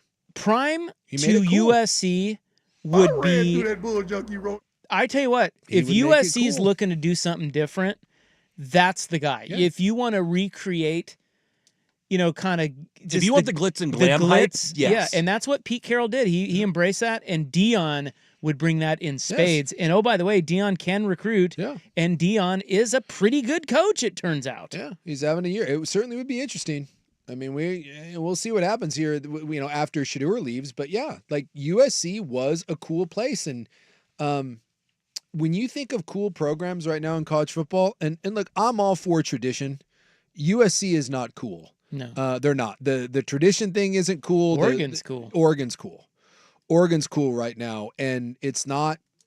It's just it's not USC. I mean, I talked to Nemec about this, a time or two about like what matters to kids, and there is a cool factor there. Like, I know Washington fan doesn't want to hear this. I think Washington going to Adidas was a really bad move for them. Like, they wanted to be like one of the big Adidas schools, but it is not cool. It's just it's not a cool brand, that kids want to wear.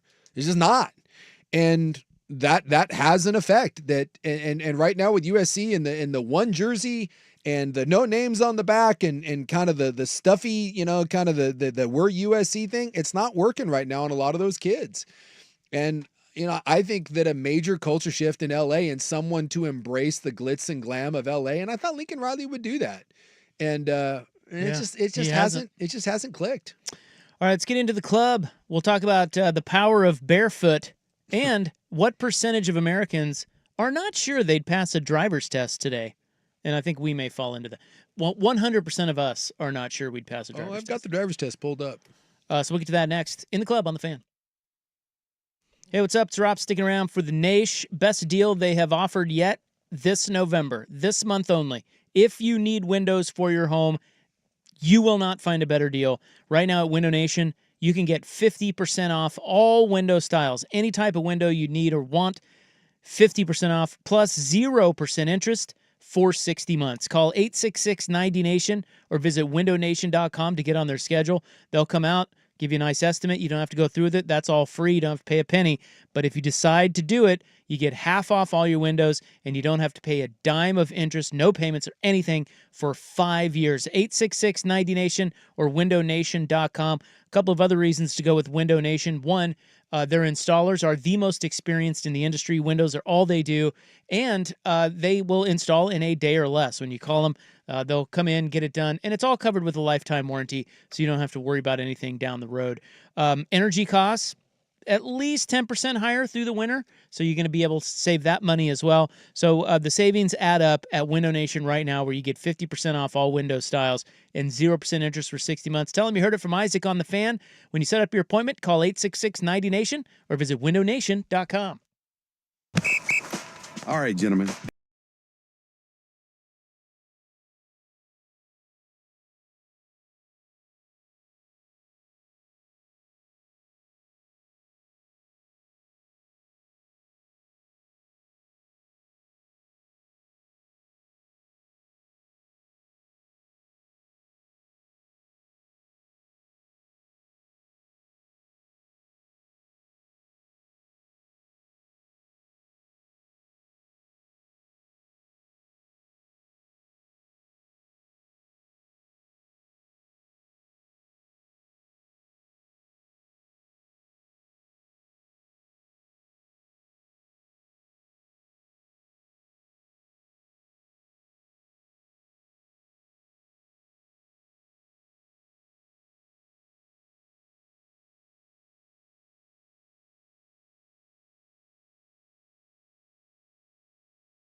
Fan Sports Desk, a Sports Center update on 1080 The Fan.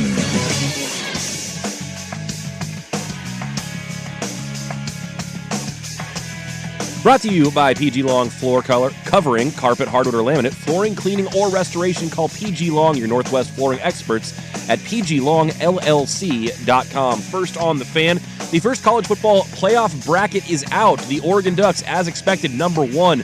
If this bracket were to stand, Oregon would play the winner of the 8-9 matchup between Tennessee and Indiana, but all of that subject to change before the final bracket on December 8th. Meanwhile, on the college gridiron, Ducks pass rusher Jordan Birch says he feels 100% following his return to action against Michigan. Birch revealed he did undergo knee surgery last month. Oregon receiver Gary Bryant Jr. has also returned to the practice field as he works his way back from injury.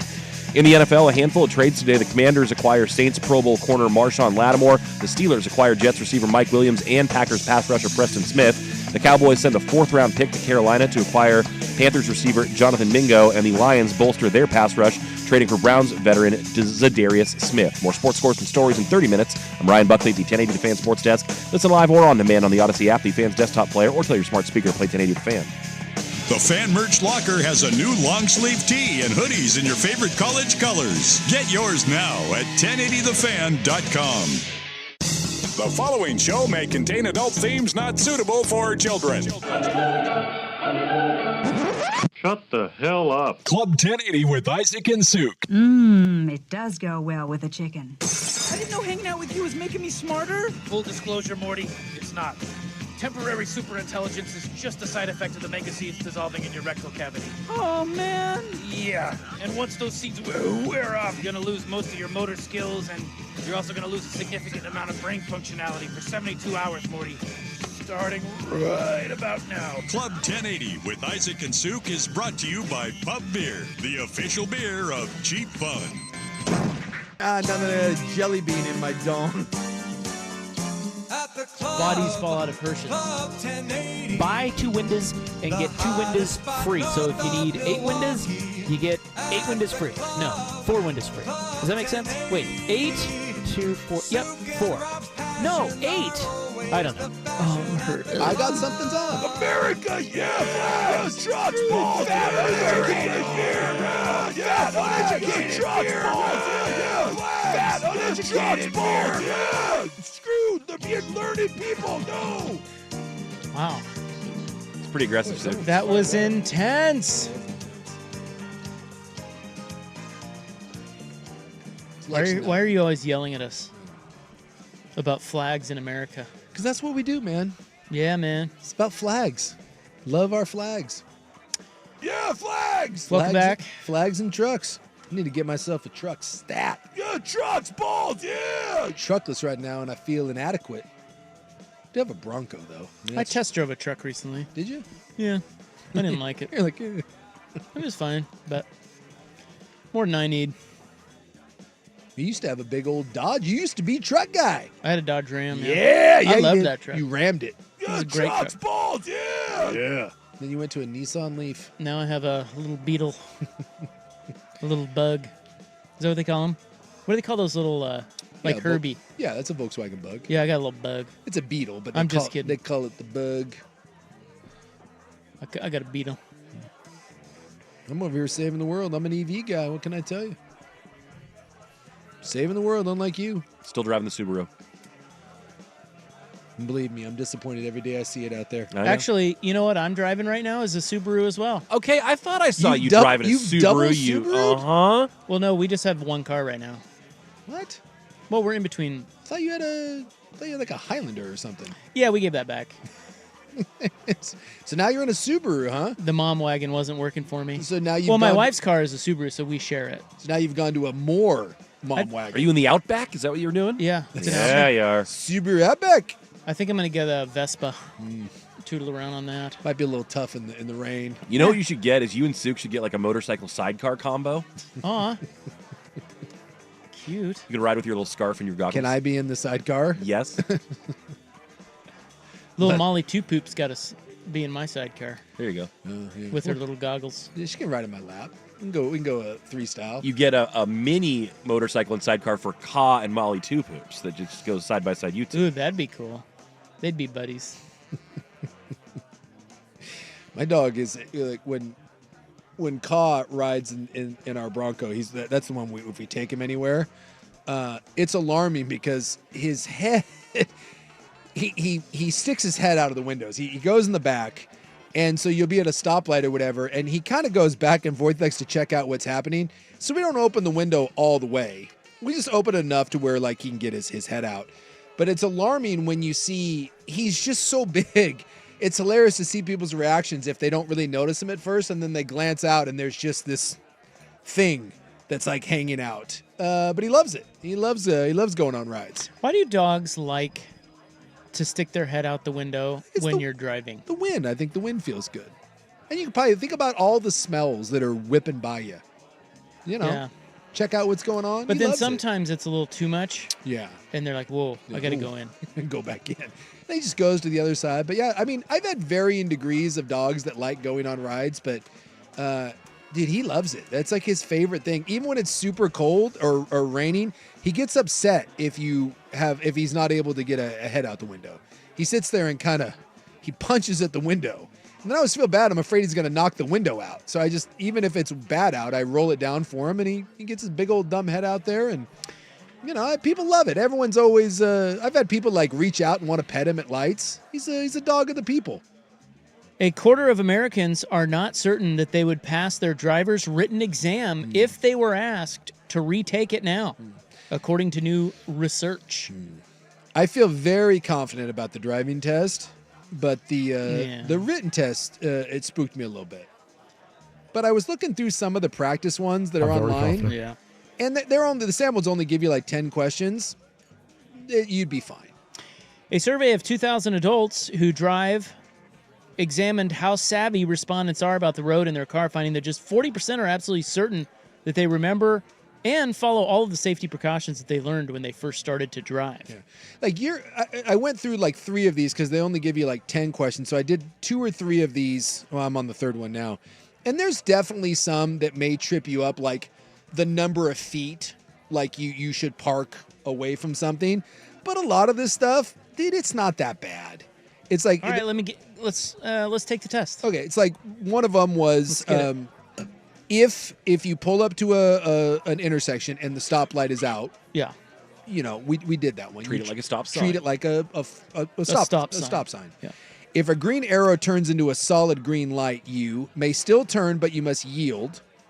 May no longer turn and proceed straight. Still have the right of way to turn. No longer have to turn in the direction of the arrow indicated. You can still turn left, but you have to yield. Oh. Yeah, I think that's right. Yes. Yeah. Yeah. Like this one, taking drugs along with alcohol increases the risk of crash, is no more dangerous than consuming alcohol by itself, lessens the effects of the alcohol on your ability to drive, has no effect on your general driving ability. I'm going to go with the last one. See, like these aren't that bad. This is another one they have a couple like this road sign means, and it's a yellow sign with someone walking. School crossing, pedestrian crossing, jogging trail, busy sidewalk. Pedestrian. You notice a vehicle defect which may affect the safe operation of your vehicle. Correct the defect as soon as possible. Correct the defect when you can afford it. Drive the vehicle at slower speeds. Drive normally. Right? Like, okay. Some of these, there's a lot of very, very common sense stuff on here. Where are the battleground questions? Like the key questions that trip everyone up. The one was like there was a couple of them like these you have to like click on and grade, but like there was a couple that were like how many feet away from the intersection can you park, and it was like 50, 75, 100. Yeah, see those are bullshit because it's like from an intersection. Yeah, from an intersection. So if you pull up and you're going to park on a curb, you can't park at the intersection. You have to be certain feet away from. Yeah, but don't they kind of show you with that's the thing is when you're there you kind of know where you have to stop. So like the whole number of feet thing, I think those are the lame questions that do get you. Yeah. What is the answer to that? The one that from the intersection was 75 feet, I think. What? Yeah. You have to park 75 feet from the intersection on the curb, I think it was. What? Maybe it was 50. That doesn't make any sense. Again, that was the one that I missed. There was like a sample 10 question, and that was the one that I missed. Oh. Like this one. A double yellow line means You may turn across the line to enter or exit a roadway. You may cross over the line to pass slower on the right, or you may not turn across the line to enter or exit a roadway. Last one. Yeah. You can't mess with the double yellow. Yes. And like here's one. If you're using high beams, you must dim your lights when oncoming traffic is within 500 feet, 400 feet, 450 feet. Another one of the bullshit ones. Like, that like is you can't even. I don't no know. One, when you're See, driving, you cannot determine the difference between 4 and 500 feet. You can't. 500 feet. Yeah. See, like that's more of when approaching a public transit bus from behind, when must you yield for the bus to re-enter traffic? If the bus has turned on its hazard lights. Ooh, that's a good question. Only when the bus doors are open, when the bus has its turn signal and flashing yield sign on. I think the last one. Yeah. Because I go around those stupid buses. There you go. I don't have patience. A safe following. Am I supposed to stay behind them? I bet you are. Yeah, you are. You can't go around them if they don't have. So, by listening to that question, I can go around them if they're letting people out and the flashing hazards are on. I can go around them. Yes. When I can't go around them is when they have their blinker on and the yield sign saying, "Hey, I want back in." Also, did you say city bus? Public transit bus. Because if it's a school bus, you have to remain stopped. Yeah. That's different because there's kids crossing. You don't mess with the kids. A safe following distance, 2 to 4 seconds, no more than 2 seconds, at least 5 seconds. That is entirely dependent at the rate of speed Well, you're driving at. Wrong. Process of elimination, at least 5 seconds. 2 to 4 seconds. What? See? Damn it. These are the funky ones. Like where they have. By the way, this is from Oregon. That's a bad question. It's different if you're going 40 miles an hour This or is 20 from miles the an hour. Oregon. I love how we will take no responsibility Yeah. for missing these questions. No. Bad question. Okay, two-way street, stopped in an intersection. Can you legally turn left on a red light onto a one-way street? Yes. No, you must No. wait for a green light. Yes, after yielding to other traffic and pedestrians, only if there is a green arrow with the red light. Ooh, that's a good question. Two-way Can you do it? Say it again. You're on a two-way street. Yeah. You're stopped in an intersection. Yeah. You're on a two-way street. You're on a two-way street. Okay. Right? Then no. And can you legally turn left No. on a red light? No. The road you're turning on is a one-way. Is a one-way. No, I don't think you can on Because you still have oncoming traffic coming at you the other way. It's a two-way street. So they're That's the saying, problem. No, wait for the green light. Yes, after yielding, or only if there is a green arrow with a red light. The first one. If you get a green Yes. light and you yield. Yes. B, you can turn after yielding to other traffic and pedestrians. You can turn on a red arrow on a one-way street. Turn left on a red arrow. Yes. Okay, so can I say what I always thought that was? Sure. I always thought that if you are on a one-way and you are turning onto a one-way, Mm-hmm. you don't need to worry about it. You can turn. It's like turning right on red. Yeah. Right? Yeah. That is saying if you're on a two-way, you can still turn on a one-way. On a red light Yes. left, crossing traffic. Yes. If you yield to other cars and pedestrians? Yes. I did not know that. And I can't say that I knew that, but I do it all the time. And now I want to do it. Yeah, I do it. If I'm turning left onto a one-way, yeah, as long as there's no one coming, I still fire that up. So I would think I would feel like I was running a red light. No, you are It not. seems like there's rarely a signal in those scenarios. By the way, I thought we would, like, from my sample, I thought that we would do better than this. We may be in trouble. We're not doing so And I good like here. how we think we're experts on these answers, and we're like, well, no, that has to be wrong. So easy. When, What, when passing a bicyclist Oh, boy. at speeds greater than 35 miles an hour, Okay. do you leave enough distance to prevent contact with the bicyclist if they were to fall? Drive faster so you can pass them quicker. Lightly honk your horn Yep. so they give you more room to pass. Love that. Well, I mean, come on, that's an easy one. That's what you said on the last one. Right? What is it? Well, that's not what I said on the last one, but can you give me the answers again? Leave enough distance to prevent contact if they fall. Yeah. Drive faster so you can get by them. No. Lightly honk your horn so they give you more room. The first one. Yeah. Come on, that's easy. All right, here's an. As a driver, you must stop for a pedestrian at an intersection only if they're in a marked crosswalk. Only if the pedestrian is on the other side of No. a safety island. No. If the pedestrian is in a marked or unmarked crosswalk. Oh, those are the only three options? Those are the only three Then it's the options. last one. Yeah. See, again, Because you had to stop for you gotta stop pedestrians no matter what. Yeah. So some of these are, and these are from Oregon. I'm trying to. Some of these are pretty simple. Ooh, If you're unsure if school is in session, slow down to 20, stop for pedestrians, continue traveling the designated speed limit for non-school days. No, you slow If down you're to unsure, you pretend that school's in Yeah, session. come on. You always got to protect the kids. Every question that involves kids in schools, When in doubt, will favor the kids. Yeah. Stupid, but it does. Yeah, I'm trying to think if there's Just kidding. any- That's great. If there's any others. Ooh, there you go. Shove that straight up your little kid ass. How does Oregon laws restrict the use of mobile devices for drivers under the age of 18? Drivers can read text messages but are not allowed to respond. No. Drivers must No. use the hands-free accessory. Or Yes. drivers cannot use mobile electronics when operating a vehicle. I'm going to go with the last You one. yeah, it's the last one because you said under 18. Under 18. Yeah, it's the last They one. are not allowed to. Yeah, you can't do that. You little bitches. Yeah. I like this We one. can, though. One of the answers, like these are the questions. Weaving through traffic can get you where you want to go faster. Yes, it can. Yes, it can. Absolutely. I'm trying to think if there's any others that are stumbling because a lot of these are. I'm only giving you the ones that are kind of funky. A lot of these, the vast majority are very, very simple. Like to safely back up your vehicle. Well, what do you got to get on the test? 75%. That's it. We'd be fine. Yeah, you'd be all right. Because we're smart. When parking uphill against a curb, do you turn your wheels towards the curb, turn your front wheels towards the travel lane, or keep your front wheels straight? Towards the lane. If you're going uphill, you do it towards the traffic lane. Yeah. Yes. Yeah. Because you want if it rolls back, you Then want your it to tires roll stop into it the up- curb. Yeah, Yes. exactly. And just the opposite when you're downhill. Yeah. There you go. There you go. Those are all sample questions from the Oregon DMV. So we know what's up. You'd be fine. Definitely some sticky ones in there, but I'd say at least 7 to 8 out of the 10 questions are kind of no-brainers if you just stop and think. Let's talk about the power of being barefoot. Let's. Next on The Fan. The home of Dirt and Spray. I'm Dirt.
Did you just say we? What?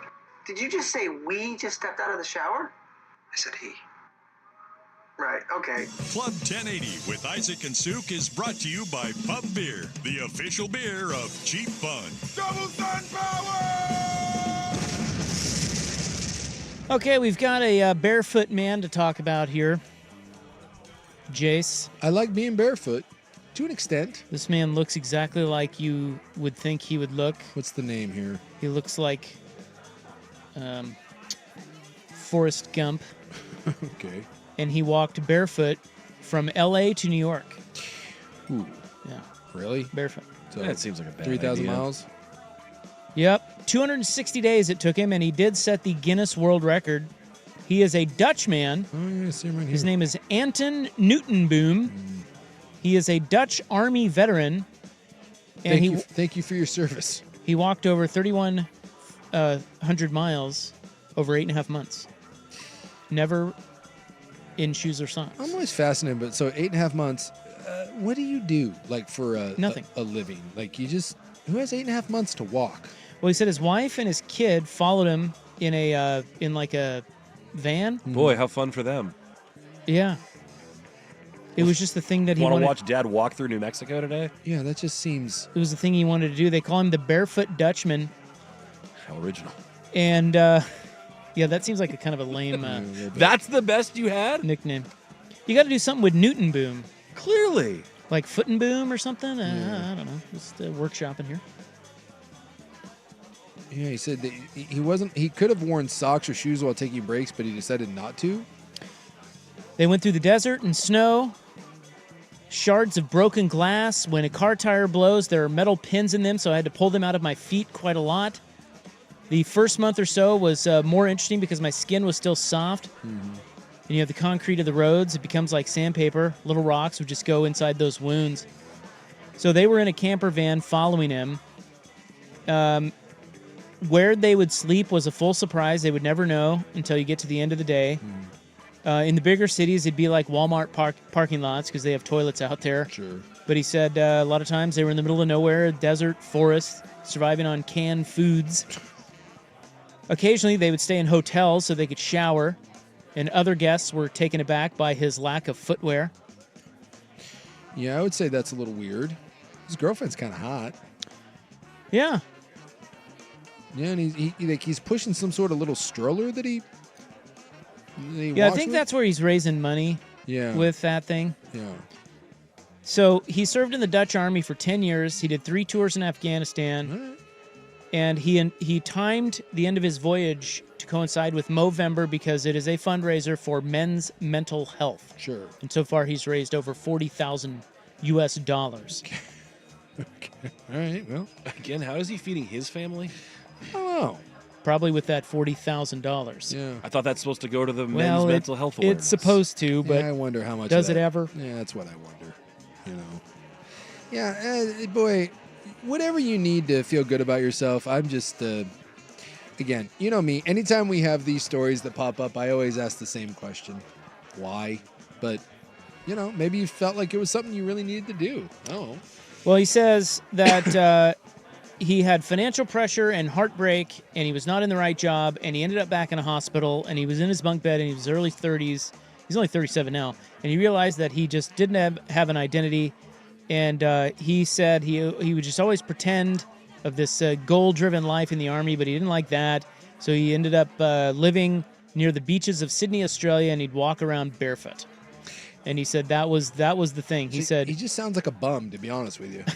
I mean, Well- I'm not trying to be an ass. He just sounds like a. Seems like a guy that didn't figure it out for a while, and it's like, I like walking on the beach. Maybe I'll do something But I with hate that. to tell you, but he still seems like a bum in that he doesn't have a job. Like, well, he's a bum with a hot. He's a bum with a hot. And he quickly discovered, he said that walking without shoes or socks helps your psyche. He says, I always thought that was a bunch of hippie stuff, but then I started to feel that the charge of the earth, it holds a certain energy, and we are supposed to be walking around barefoot so we can get that energy. Okay. And you start to create the happy chemicals once your bare feet touch the earth. All right. Can I, again? A little Bob Ross of him. Sure. But happy little chemicals. Because I've heard of that. Like people are like, oh, you connect with the earth, but you're Go not touch connecting grass. with the earth. You're connecting with asphalt. And last time I checked, not always. You know, most of his stuff was walking on roads and asphalt.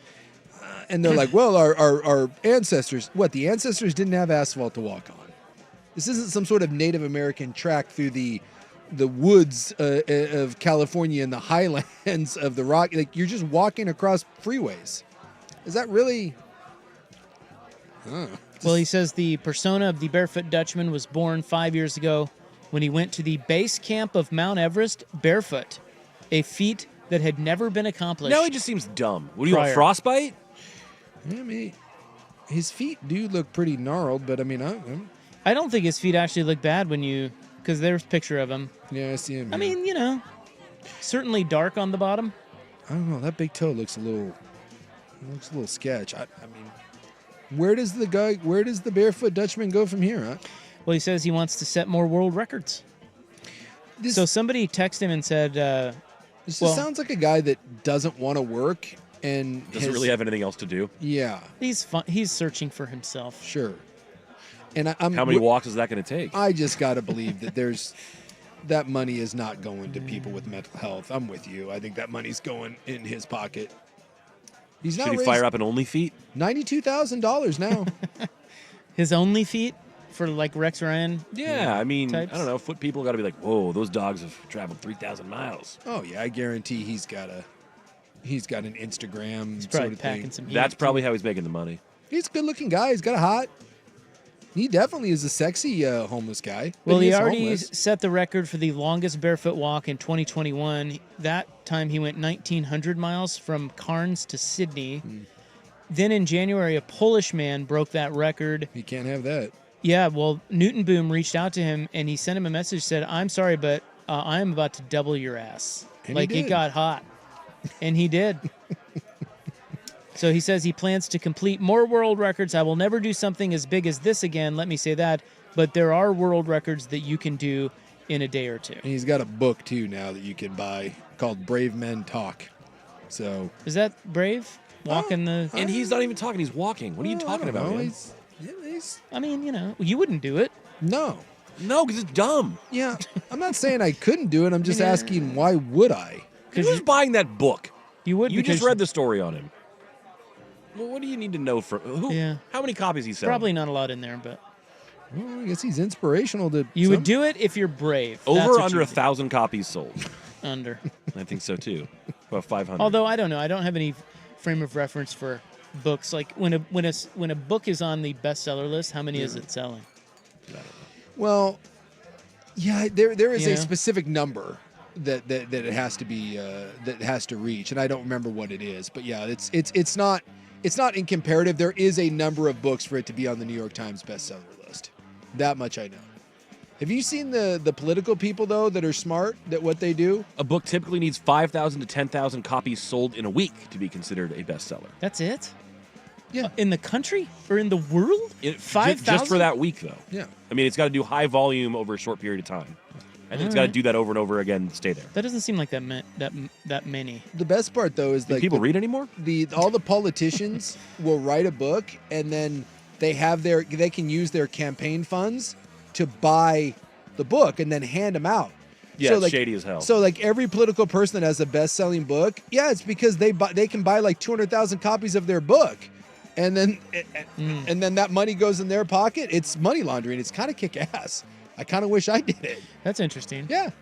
Yeah, it happens all the time. Like You know who's on the bestseller list right now? I was just looking at the bestseller list. Yeah, the New York Times, that's the big Yeah. one, right? Well, that's what everybody Yeah, references. yeah.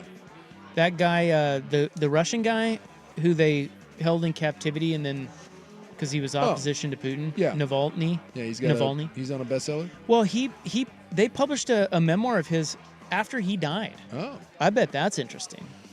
Yeah, I'd be interested in that. I mean, not that I'm going to buy it. No, but it's interesting. See kind of what he went through and all that.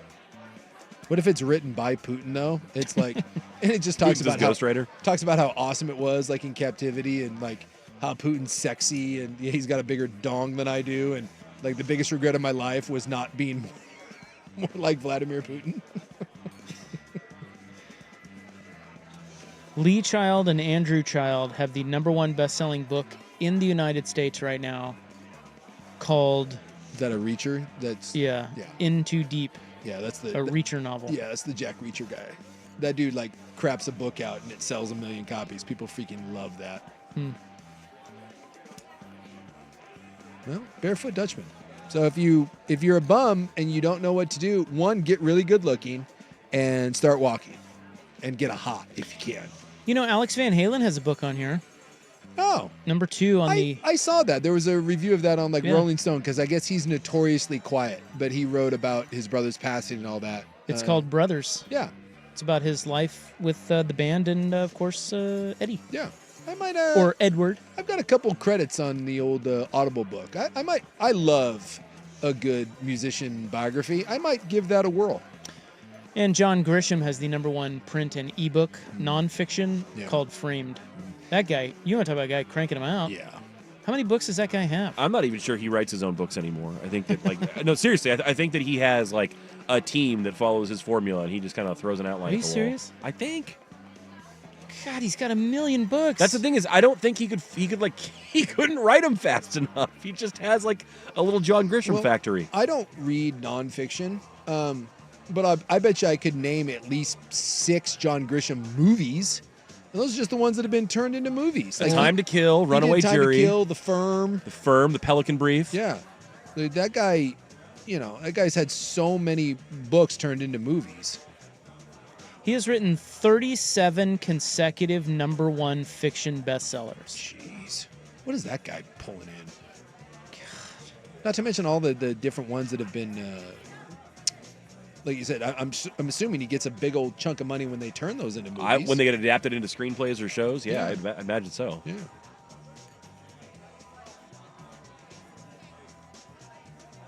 All right, well, there's hot barefoot talk. Somehow turned into book talk. Loser. The Barefoot Dutchman. Buck is disgusted. There's by just nothing cool about this. The Barefoot Dutchman.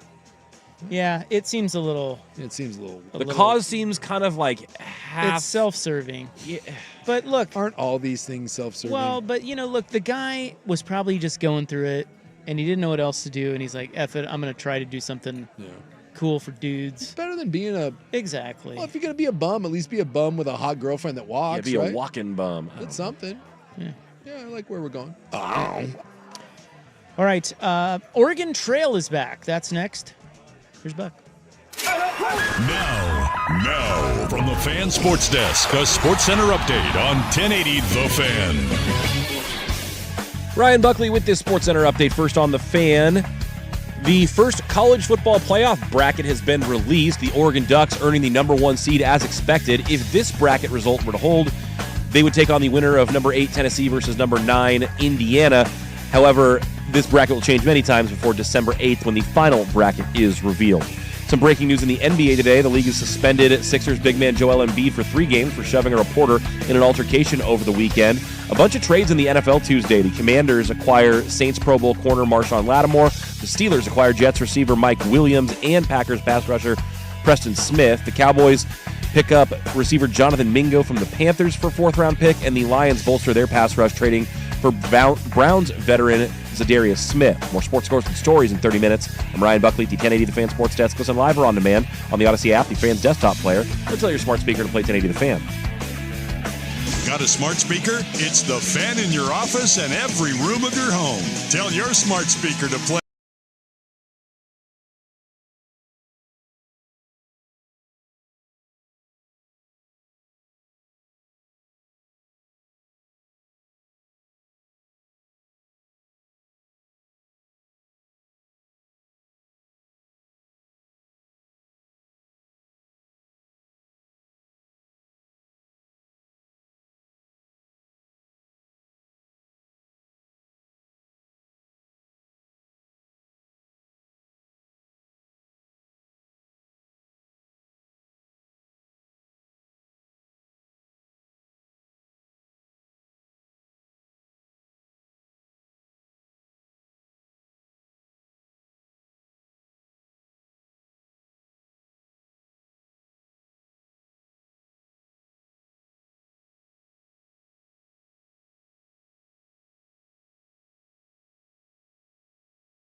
A great salesman? Well, believe me, I could talk anybody into anything, except women into sex. That's the only thing I can't do. Club 1080 with Isaac and Suk is brought to you by Pub Beer, the official beer of Cheap Fun. Can I get a hot tub? And for our final trick tonight, we reminisce. Let someone die again? No. What do you mean again? Well, Quincy Jones just died. Oh. No. Thanks for listening to our program. I host the program. Doesn't mean Were you paying attention when Quincy Jones passed? I was. And you know what? I don't think we did a good enough job of eulogizing the great Quincy Jones. We barely did anything. If I'm being honest. I think we turned it into some sort of conversation about, I don't know, Thanksgiving or something. Did we? Yeah. I guess there's a Netflix documentary on him. He's greatness. Anyway, no, I'm talking about a famed grade school video game called Oregon Trail. Oh, I loved the Oregon Trail. Now, Loved the it. question becomes, did you guys play the Oregon Trail even though you weren't in Oregon? Yes. Yeah? I played the Oregon Trail in computer class in elementary school. Yeah. I loved it. We did not. Yeah? No. Kansas. It was big. It was a big deal because when you got to play it in computer class, like you never got a chance to finish, and so everyone was always devastated when they didn't get to the end of the Oregon Trail. We played the Oregon Trail and Odell Lake. Those are the two games that we played on our Apple computers with the green screen. Now, did you always load up on way more ammo and do way more hunting than you needed to, and then get like 8,000 pounds of bison that you could only carry 25? No, that was kind of lame because I was all about trying to ford the Columbia River, man. I wasn't into this whole macho, let's shoot as many things as possible. No, man, it was about surviving. Well, And I was. And I took it personally when family members didn't make it. I didn't like it when someone got dysentery and died. Someone broke a leg. It was like, no, man. Cholera gets the baby. Everyone's getting to the great upper left, man. Took that seriously. Well, we may have had it. I don't remember it. You don't remember? So have you never played it? Do you get like Oregon Trail game references? Yes. When they say like your oxen has died and stuff like that? Yes, I do. Somewhere along the line I played it. I just don't remember it being a big thing. Yeah. They tried to shield us from your hippie bullcrap back there. This was very STEM forward. No, you're right. It was. But I remember it, but not vividly. So I don't know. Of course, I don't remember much of anything. So. No. That was always one of those that was a big deal when we go to computer lab once a week. Yeah. And you had to like learn to do something stupid, and then if you got through whatever your bullcrap assignment was, you got to play. But you could never again. It was BS. You'd make it to Chimney Rock, and that was that. Yeah, you never had enough time Is to it finish the possible Oregon Trail. that I'm just a hair older? I and think maybe it is possible that that's it wasn't why? the thing yet. Yeah, it You're wasn't like 3 the years thing. older than me. No. Yeah, I think Well, but 3 just years with the is- sliding doors of like the release, like if it came out when Yes. Suk was in elementary and Rob Hold was on. in middle school. I think Because that's how right. old are you, Buck? I'm 39. No, BS. Because I'm 3 40 years is a long time. I'm 40. There's 7 years between me and him. Why did I play it and not? Because well, I think I played it. I'm just saying. I think Buck's right that it wasn't as it hadn't caught on. It was new when I was that young, and then I grow out of it because I'm a badass, and then you dopes. You're over there getting girls, and the rest That's of us right. are over there, I'm hunting putting on- for beef. You're getting a different kind. I'm spraying on Axe body spray and Drakkar cologne to go pick up some hots. I was more of a cool water man myself, but I get it. I understand where you're coming So from. I think that maybe I don't know. We'd have to go back and look at the I'm looking at the different versions of the game. Yeah. It looks like it first came out in 71, but it didn't. It wasn't available on like Apple and DOS until like 85 and 90. Well, so. there you go. That would explain it right there because I would have been 10 and 85 and moved on to hots by 87. No, I loved me some Oregon Trail. At any rate, what I'm telling you is that the Hollywood Reporter first to reveal that Apple is developing a movie based on the Oregon Trail. I heard that. The original computer game set in 1848, giving players the opportunity to channel the thousands who travel on a wagon from Wagon Road from Independence, Missouri to Oregon's Willamette Valley. Check me if I'm wrong, but isn't that just you're basing a movie on the Oregon Trail? Yes. I mean, you're not really doing it based on the game unless you're doing. Yeah. My guess is they spend time at certain landmarks that you stop at in the game too. yeah, but like, maybe because again, if you're doing it like it's not like you're following a script here. Yeah, unless Stock up at the general store before you go out. Get Ma, Pa, and the kids. I just don't know how you would make a thing about the video game when you're just making it about the Oregon Trail. Yeah, I can't really be about the game. Well, I'd watch it. According to Hollywood Reporter, the film inspired by the game is in its early development phase. Will Speck and Josh Gordon, the multi-hyphenates behind films like Blades of Glory and The Switch with Jennifer Aniston, are set to direct and produce. The Lucas brothers are slated to write the screenplay. They wrote Judas and the Black Messiah. That was a really good movie. Similar to Barbie, the Oregon Trail movie is also expected to include its own original musical numbers. Oh, boy. So they're doing something quirky with this then? Like, So- it doesn't sound... Kind of like La La Land? Maybe? So as you're crossing and someone's dying of dysentery, there's going to be a I'm Just Ken number? Interesting. I don't know. I'm sure it'll be bad, but... I don't know. I mean, some of those are like Jesus and the Black Messiah was great. Barbie was a big success. I mean, I don't know. Maybe it'll be decent. But it does seem weird that this doesn't sound like a traditional movie about, because you would think that just a story of a family or a community going on the Oregon Trail would be pretty badass. You could make a great movie, Christian Bale style, with that. But they may be trying to take a little bit of a lighthearted poke at this. Yeah. All right.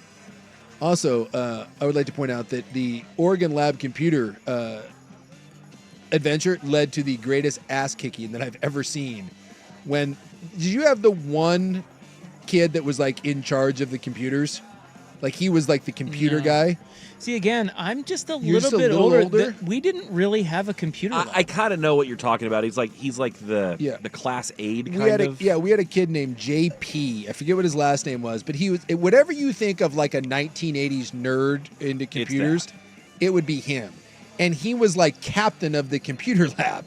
He knew more probably than the person in charge of the computer lab. So he was like the teacher's aide, and he would be very snarky, about, because no one knew anything about computers. And so he would kind of talk down to you.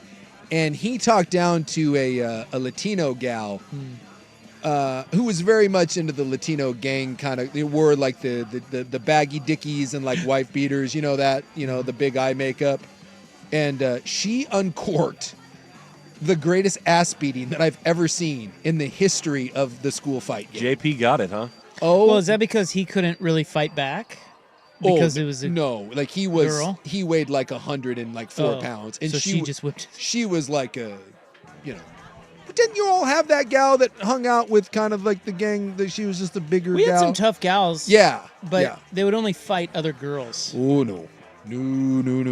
He said something snarky. She said something. He said, and he was always a very snarky kid. And I literally felt bad for him because no one. Like, everyone was just, like, in awe. I mean, she beat his ass. And I'll never forget that in computer lab. What do you think that did for him? It was not good. I think he left. You think it ruined his life? I think it ruined his life. Like, I saw one of those ones. Well, either that, I'll tell you what. He's not going to mouth off to anyone about computers anymore. Yeah, you saw one of those where it's a life changer? Oh, yeah. Yeah. Yeah, I was at a party in high school. It wasn't a girl. It was two dudes, but I've told you about him. His name's Chad Dodge. He was the biggest bully in school, and he absolutely demolished this kid. I mean, I still have the sound of his... Well, I don't need to describe too much. It was really bad to the point where I think he was permanently maimed, and I had to testify in court with all the other kids and everything. That, Like, Dodge kicked the crap out of that dude. Ruined his life. Yeah, it's a game changer. Did Dodge ruin his own life too? Well, I don't know. I mean, I was never friends with the guy. He was a douchebag, but I have seen him on LinkedIn, and he seems to be out of prison. That's good. I don't think he ever did time or anything. It was juvies, but he's got a life. Well, I'll just say that hopefully he's very remorseful. JP never recovered. I mean, he wasn't a well-liked kid to begin with, but he never... You can't come back from getting your ass kicked by a girl. Not like that. Not in front of everyone like that. that. Not in front of everybody. Yeah. And then, of course, the story spread, and he was done. I think he left like the next year, either moved or transferred schools or whatever, and it was, I don't think he had a great experience anyways, but man, I wish I could remember what that girl's name was, but good Lord, it was vicious. All right, we'll wrap it up next on The Fan. It's the Vancouver Ford text line.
All right. Well, what's everybody going to do tonight? You guys going to go home and... Action, baby. Yeah? Who's playing?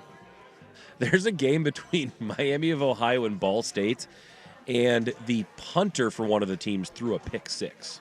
So, Maction is alive and well. There you go. They pull a Cowboys? The Cowboys. Did the Cowboys punter throw a pick? Well, he didn't throw a pick, but he almost I missed that did. over the It was a terrible fake punt. They did a fake punt, but on a punt play, there's no such thing as pass interference. Yeah, you just tackled him. So no, it kind of didn't work out. No, it didn't work out so well. Whoops. For Dallas. Yeah. So, yeah, I'm going to go home. I'm going to get a sandwich and sandwich. Take a deep breath. What kind of sandwich? Well, I was going to get a Grant's cheesesteak, but it turns out they close at 7. So, yeah, no good. Who closes at 7? That's like right in the middle of dinner time. I might call and see if maybe they're open a little bit later. Am I wrong? Yeah, 7 o'clock. You sell sandwiches and you close at 7? It would seem that if Why you're not going to 8? stay open till 7, you should at least be staying open till 8. Yes. I'd say maybe 8, 9, So- maybe Yeah. 9. If Grant's is closed, then I guess Philly Blimos it is over in the Couve. And get a cheesesteak, sit down. It says me and my daughter. I'm going to try to tell her to take a deep breath. She's a little concerned tonight. And, whatever happens, happens. You do it anymore, you're going to have problems. She's got some anxiety over this one. I love cows. So, Well, I think a lot of people do. well, and now when you look at their, it's the early, he's kicking ass right now. It's 162 to 81. But obviously that changes. 54 for California changes that immediately. And he already has Texas and some of that. So, Yeah, it's all the battlegrounds. Yeah, we'll see what happens. Same thing every time. Same every time. Comes down to the same 5, 6 states. Which is why it's just so stupid that we do the electoral college. It's amazing to me that such an antiquated thing still rules, but, It is not a true democracy. No, it is not. But we shall see. So, and we might not even know tonight when it's all said and done. So, You know who's going to know? what? Patrick. Patrick will know? Yep. Little baseball. Just telling everyone tonight, take a deep breath and No, F you. maybe roll one and Screw you. have a glass of wine or scotch. Oh, I'm or going to do that. Whatever you're into. And I'm going to have one of those big mama glasses. there you go. I think I'm going to start with, I think I'm going to go.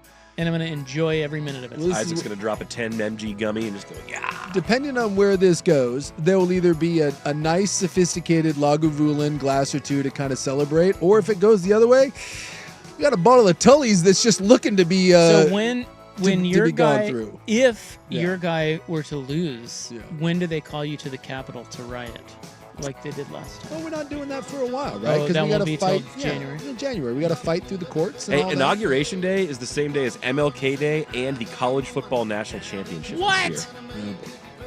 Monday the Have 20th. that? Monday, January 20th. That's Suke's big day. Is 10 milligrams a lot? No, I meant 100 milligrams. Oh, I was going to say, I was like, No, 10 is like one of the That's when you normal. get the 10 in the pack. Yeah. That's 100 total. So Oh, I you're see. gonna do the big guy. God, I wonder what would happen if I ate 10 milligram gummies. Do it. Only one way There's to no find need for out. those. Should I? Yeah, do it. See what happens. Kind of want to. You should. All right. Hot Corner is coming up next. We are back tomorrow. 3-7 Fig Night.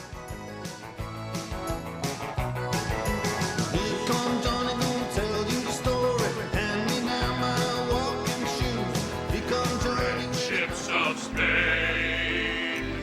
Friendships of Spain.